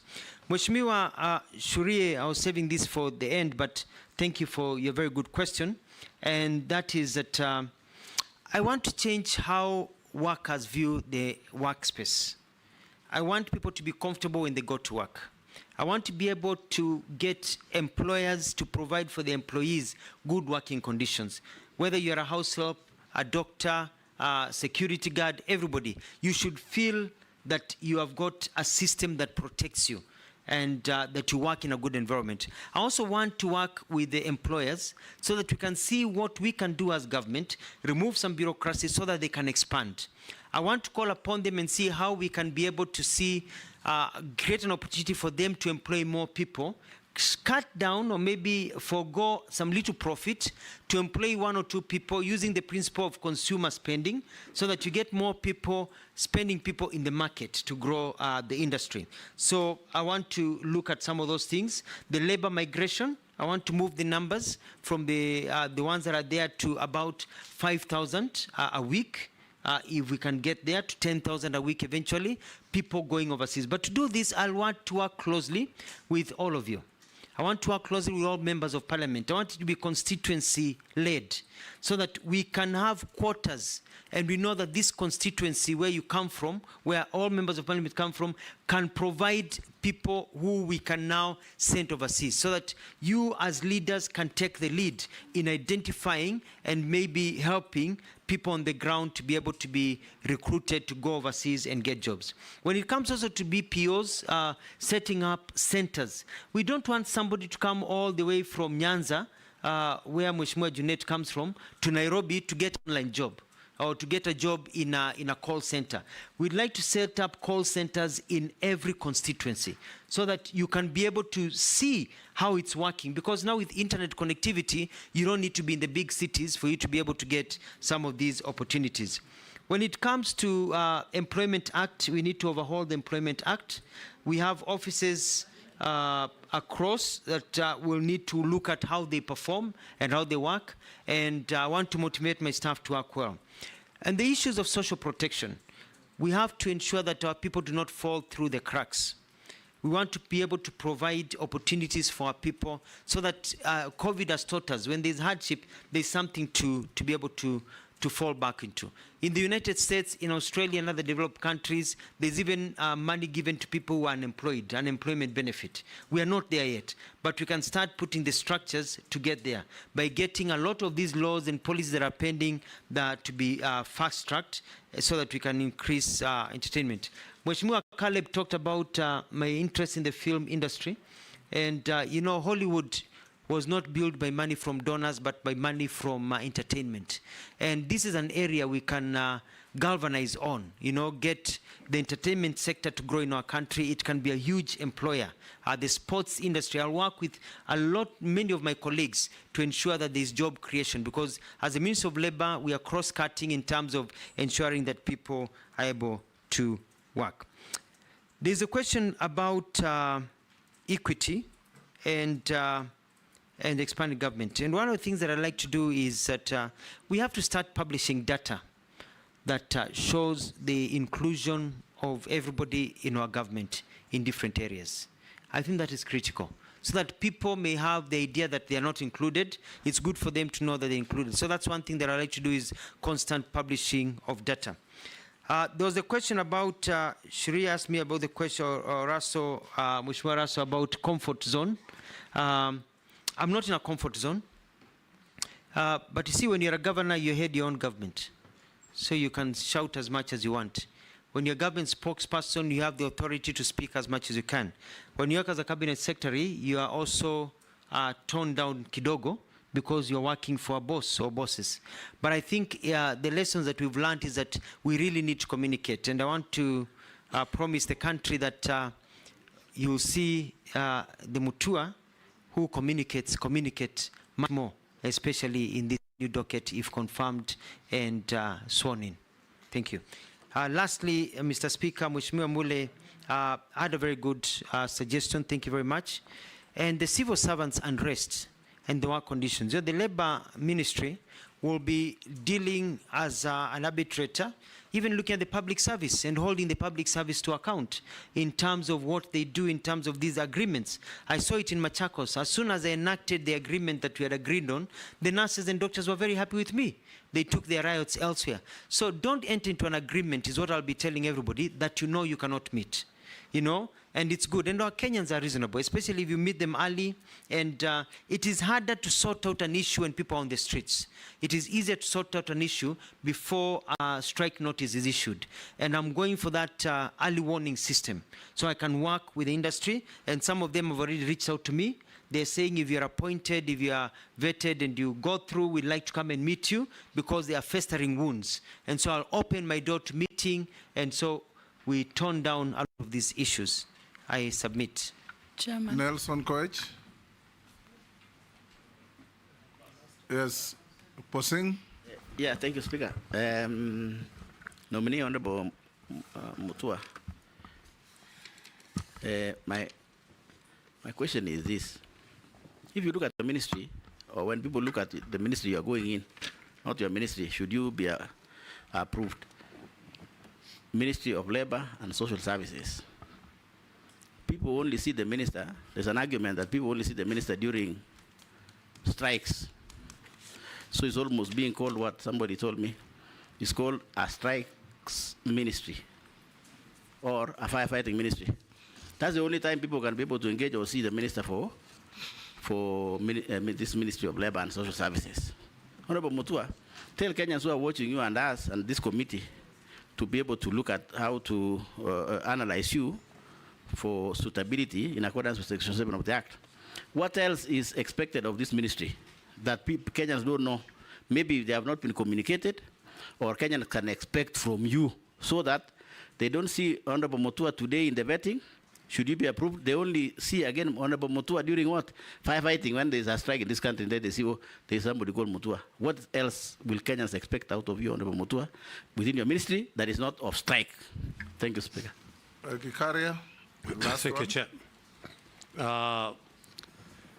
There are industries that exploit workers, mostly the casual labor, by paying them below the stated remuneration rates, denying them the union rights and health benefits, exploiting them to unsafe work, exposing them to unsafe working environment. What measures will you take to address this? And secondly, it's about the street families. Now with the new constitution, we used to have the Rehabilitation Trust Fund, but that was run under the Local Government Act, which is no longer in force. But the street families keep on growing day by day. What action will you take first to reduce these numbers, or even to address, because most of these families, not that they don't have, you find kids on the street, but they go back home, or even now find a family, a mother with children on the streets. So what are you going to do to address this very, very needy issue that we need to take our kids back to school? Thank you, Honorable Chairman. Answer those two quickly. Thank you, Mr. Speaker. I'd like to say that in terms of labor and social protection, I agree with Mheshimiwa Kosing that people only seen when there are riots. Now, I'm going to go around this country. I want to visit all the constituencies to talk to Kenyans and especially young people about the opportunities that are there. Kenyans are not lazy. Our young people are very active and very smart and very sharp, but they need opportunities, not handouts. And so I'll be traveling to all the counties. They'll see me. I'll be very heavily on media, telling to them about the jobs, the kind of skill development. I'll also be looking at the working conditions of factories. Do not be surprised if 1 or 2 or 3 factories are shut down because of poor working conditions that go even against the international tenants, because we have to make sure that our people are respected in the way they work. In terms of even employment and the benefits, there's the issue of the 6% increment that the president offered that is still pending, and it's I think it will be on my desk. I'll be able to sit down with FKE. I've had a chat with Kotu, Mheshimiwa Atwoli. I've talked to the employers. We're looking, and they have told me all the problems as I was doing my research, and I'll be able to sit down, bring everybody together, and gazette in the salaries that they deserve because of the state of the economy, and be able to improve that and make sure that those are met. So I'll be very, very active, Mheshimiwa, and I think you'll be very proud of me and the work that I'll be if I'm confirmed. Mheshimiwa Gikaria, I think I've answered the same question because it is important for us. Now, in street families, I was very active when I was government spokesperson to try and work on a system of removing street families and rehabilitating them. I want to go back to some of the programs that we started at that time in the government of Mwai Kibaki. And my investigation has shown that it has become a normal, normal process. I've looked at the different acts and laws that are there, and it's all about implementation.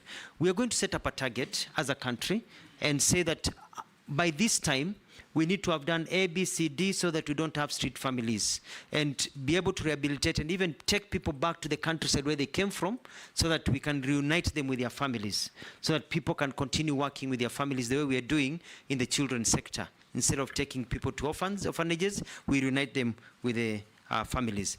Mheshimiwa Mbui will be very happy to know that we are building, we want to develop a model rehabilitation center in Mavoko, which is very close to Kadiani. That you are building? A rehabilitation center in Mavoko. There's 20 acres there.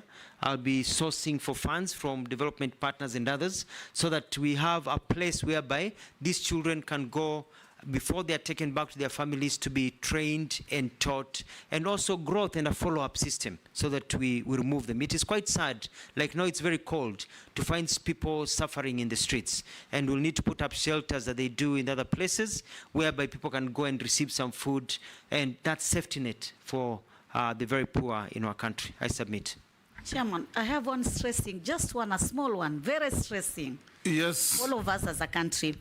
Ya, kuna hili swala moja, waziri mteule, iwapo utachaguliwa katika wizara hii ya wafanyakazi, kuna swala nyeti ambalo wafanyakazi wa EPZ walijiunga katika chama cha wafanyakazi, na hivyo sasa kufikia sasa wafanyikazi 4,000 wamefutwa kazi katika viwanda viwili vya EPZ huko eneo bunge la Changamwe kwa kujiunga na chama cha wafanyikazi, na hata wizara yako ina taarifa hiyo. Kwa hivyo tunaomba iwapo utaweza kuchaguliwa uangalie swala hili litaweza kutatuliwa na kuona haki za Wakenya hawa zimefanikishwa. Asante Mheshimiwa Spika. Yes, Owen.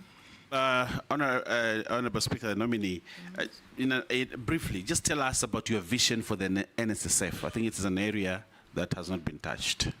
Daud. Thank you, Mr. Speaker.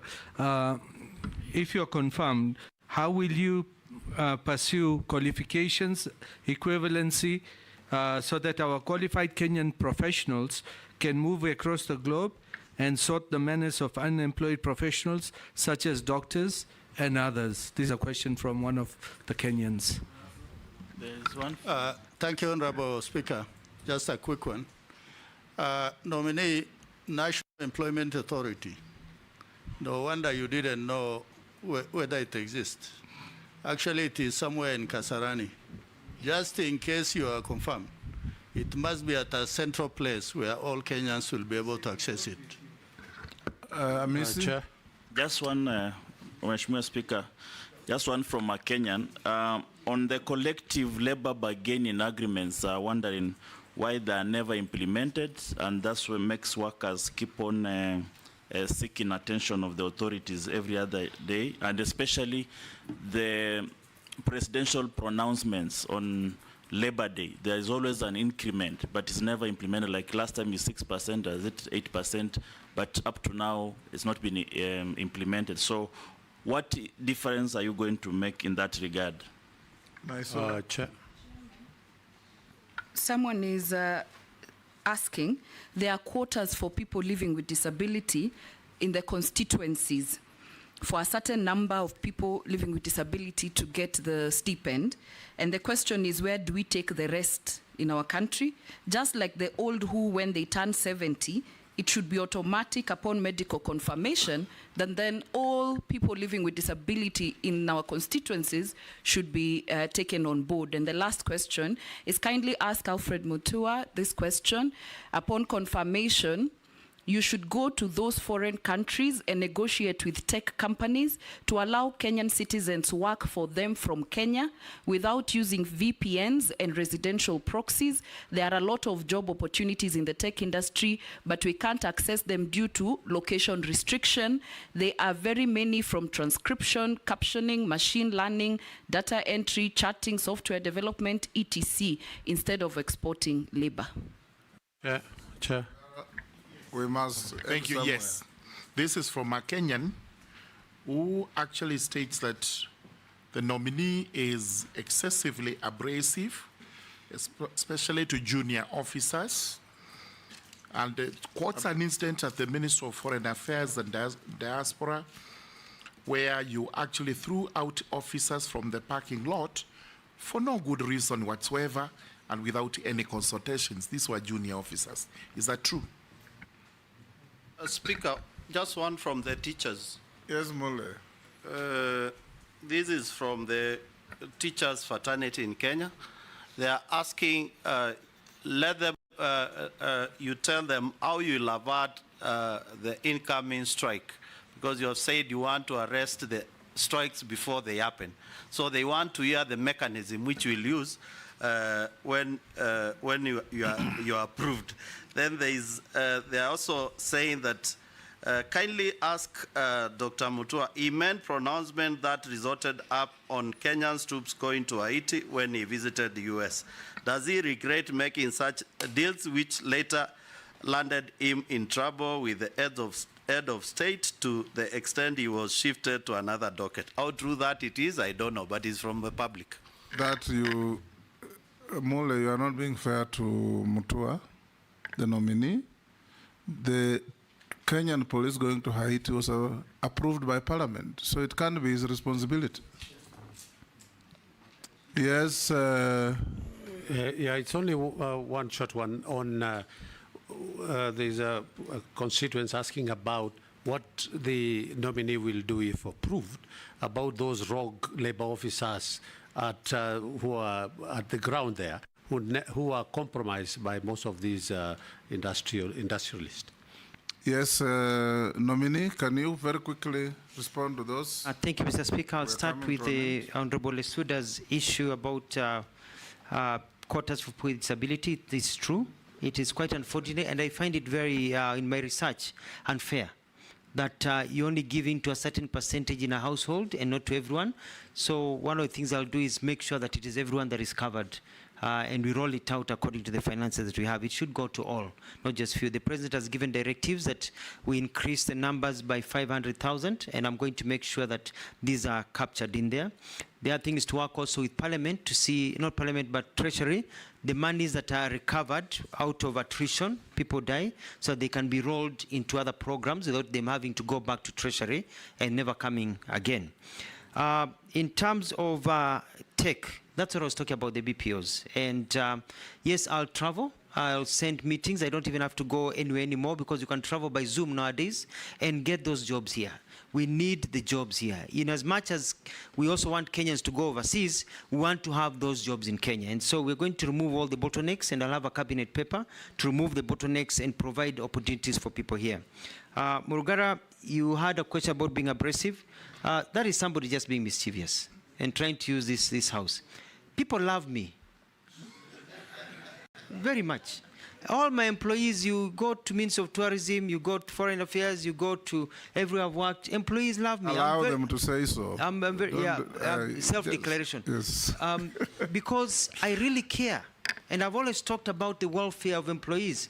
One time I'm on record asking, inakuasha nini kama mwenzako anapata nyongeza ya mshahara ama anapata cheo nyingine? Inakuasha nini if your fellow worker moves forward? Why do we keep on constraining people so they cannot get promotions? Why does it, that person is a father and a mother to somebody else? So I have very good working conditions. What happened in Foreign Affairs, and Mheshimiwa Speaker, you know, you've served there, is that there are vehicles all parked outside the parking lot, such that it looked like a car park instead of an office, because they have parking lots. And I got in, I said, you cannot have the image of the Foreign Office where you have ambassadors coming, foreign dignitaries, and the cars are covering everywhere. Looking like a terminus. Yeah, looking like a terminus. And so we said we move the cars away, and the ministry to provide another place for the cars to be parked. And that is what has happened. But you know, people, they don't want change.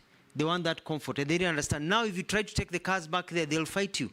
They'll tell you, no, we like it the way it is now, because it looks better. So it was a good move. That is somebody who is just mischievous and trying to take these opportunities. But I remember when I left Foreign Affairs, some officers came to see me and they were crying.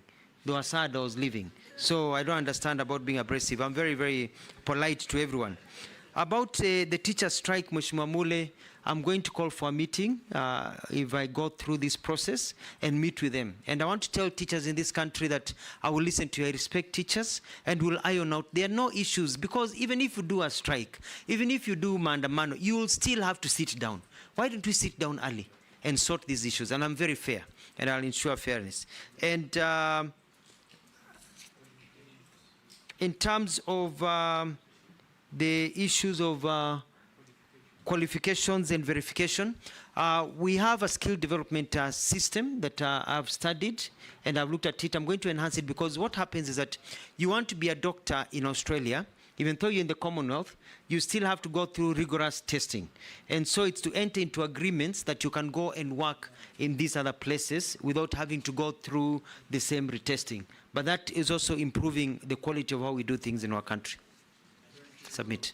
Nominee, I've also received a few issues from Kenyans out there watching this. They ask, will you ensure that employees insure their employees, so the employers insure their employees? What are you going to do about skewed funding between Child Welfare Society and Children's Department? UHC staff who have been on contract for long with half salaries, what are you going to do that? Where some elder Kenyan has said I think to all of us, where are the issues of older persons in this interview? If confirmed now to you, what will you do for the welfare of older people in Kenya? Another you asked? Okay, Robert asked that. Another person, I think this must be from Naivasha, there are serious labor problems in the flower sector. What will you do if confirmed? Another one says, what will the nominee do, or what does he say about the minimum wage proposal of 30,000 for security workers? Another one, and this is says contractual jobs in Kenya don't have retirement benefits. What will you do about it? And the last one, can you consider establishing a national employment oversight authority? Those are a few. Some that I've received have already been raised by members in the committee. Thank you, Mr. Chairman. And as I talk about employment, employers, and ensuring the employees, this is something that I'm going to look at very important, very carefully, because it goes hand in hand with things, and with the question that I did not answer of NSSF. And it is important because you realize that if you work for a company and they're not able to provide you enough income to be able to get private insurance, and you're not able to get into the government insurance, then there needs to be a way of plugging it in. We have to be very careful that also we don't scare employers away in terms of the cost of doing business in our country. So it's a balancing act, so I'll be able to look at that. NSSF has a portfolio of about 400 billion, and we want to grow that to $1 billion by being creative in where we invest, even outside the country. We have seen other countries come and invest in our country. They have pension funds, so we can grow money for the pensioners. And also be able to turn around the 3 months that are now the 13 days to 24 hours, so that when you exit, you can get your pension. But unfortunately, Mr. Speaker, if you're not a member of parliament in this country or a senior government official, when you leave, you get nothing. You get very little. So we want to push it such that now, at least we have a system whereby you can be getting 60% of the pension you are getting, not the 3 or 5 or 10% that people are getting, so that your life continues. Si unatoka kazini alafu unachakaa, unaanza kuparara, because your life has just taken a dive, so that you're able to save. But to get that, we need to get a saving culture. Only 3.3 million people in this country have a pension scheme. We have to get that, and there's different initiatives that are there to get the other sectors into saving, and I'm going to run a campaign of encouraging people to save, being asked, well, how much have you saved? It doesn't matter. It can be 20 shillings or 50 shillings or 100 shillings. We need a saving culture, because ujana ukama moshi ukienda urudi. One day, we all grow old. And so if you grow old and you don't have a kitty you've been saving and you've been eating everything, then you'll end up in the street. And the culture nowadays is not like the other one. You know, the Gen Zs are growing up and moving on in their lives. They'll not be there to take care of us when you grow old. So I'm going to get into a communication program for Kenyans to know, when you eat something, if you have 3 mangoes, please put one aside and eat 2 for another day, to get that culture. I've heard about the staff of UHC. I'm aware because we piloted that also in Machakos. I'll also be looking into that. The older persons, one of the things that I like to do is look at how we can give benefits to older people. In many countries, you find there are benefits. For example, in the United States, where after you pass a certain age, you get a card. That card allows you to even get into some public transportation for free. That even allow you at that particular age to get a discount, so that when you go shopping at a shopping mall, or you go shopping at a center or somewhere, or you go buy something, or if you're seeking a government service, you show your card and you get a 10-20% discount, because you're at an age where you're not earning an income. You're actually using your pension. So I'd like to introduce that, so that our old people have a card that you can use to get a discount. That will cushion you in terms of social protection. I've heard about the flower issues in Naivasha, and the also bulk of these old people, Nominee, are in the rural areas. In the rural areas. Where will they get discounts? In villages in Turkana? Well, it's also when they seek government You'll pilot services. probably Yes. from senders, but also pay attention To the rural areas. Yes, we'll find ways, and I think the main thrust here is the intention, and the intention is that our older generation need to have a way of cushioning them. They served us; they are our parents.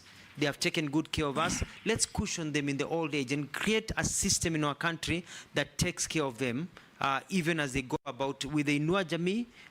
That is good, but also whether we can even go further and see how we're working with other organizations, see what we can do. There was a question about the child welfare and Children's Society and their fundraising. We will be bringing, if I get confirmed and appointed, cabinet papers to see whether we can create special funds so we can have internally regenerated funds for able to use for children welfare, and also fast track some of the laws. For example, Kenya has been identified as a country that is heavily involved in child trafficking.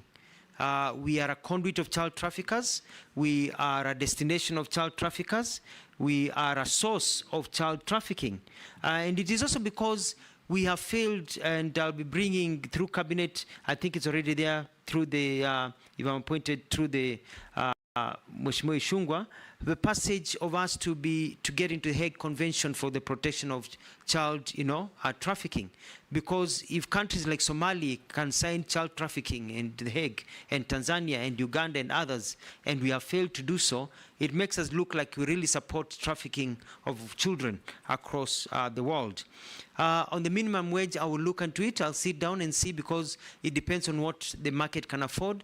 But also we need to, I remember as I finalize, Ford, when Henry Ford, when he built the Ford company, he said he would pay his employees enough money that they can afford to buy the cars that they build. We need to be a culture where we can pay people enough money to enable them to be able to live decent lives according to what the market can also afford. So it's a discussion with the employers, because we don't also want to destroy the good enabling environment for work, but it is important. On contractual benefits and job referral, I've taken note, and it's something that I will look at. I submit. Thank you, Nominee. The last two issues I want to put to you. On the issue, as a follow-up to Honorable Mishi's issue about Saudi Arabia. Yes. What you probably will need to do is check out on a country like Philippines. It is the largest exporter of non-professional workers in the world. Anywhere you go in big hotels, you'll find Filipino workers, happy, decent.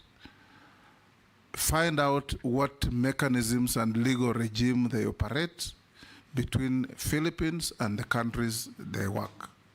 Anywhere you go, perhaps if you go to the moon, you'll find a Filipino worker. The last one, you've talked about NSSF. You can borrow a leaf from our neighbor Tanzania. What Tanzanians do, all the big money held by NSSF, they have engaged with the Minister of Foreign Affairs, and instead of government buying property as missions, it's NSSF that buys those properties and owns them. So the government then pays NSSF rent at source. You reduce yourself from the problems of foreign exchange, and instead of paying foreign exchange to another country, you're paying in local currency at the rates of those countries to your own NSSF. So even the rate of return on the investment is excellent. You may consider engaging NSSF to do that. I'll end there, and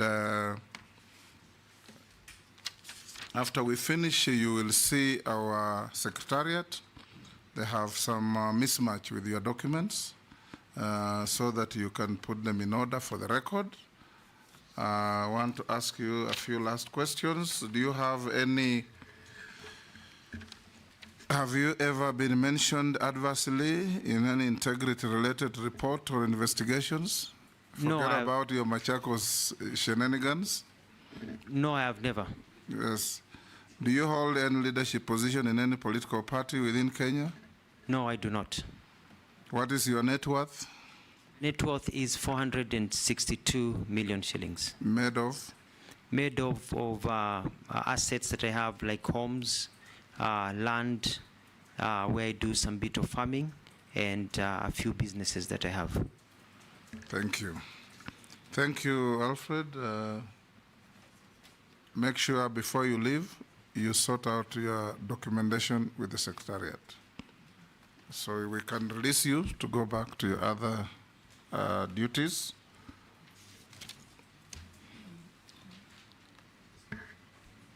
And thank yes, you. Yes, pardon? Say? Yes. Oh, sorry, yes.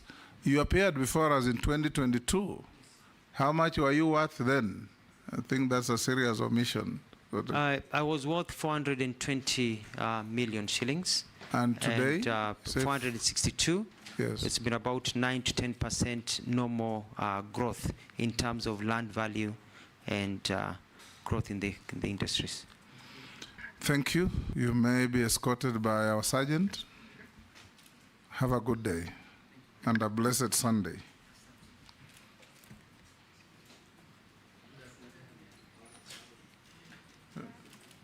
Pardon?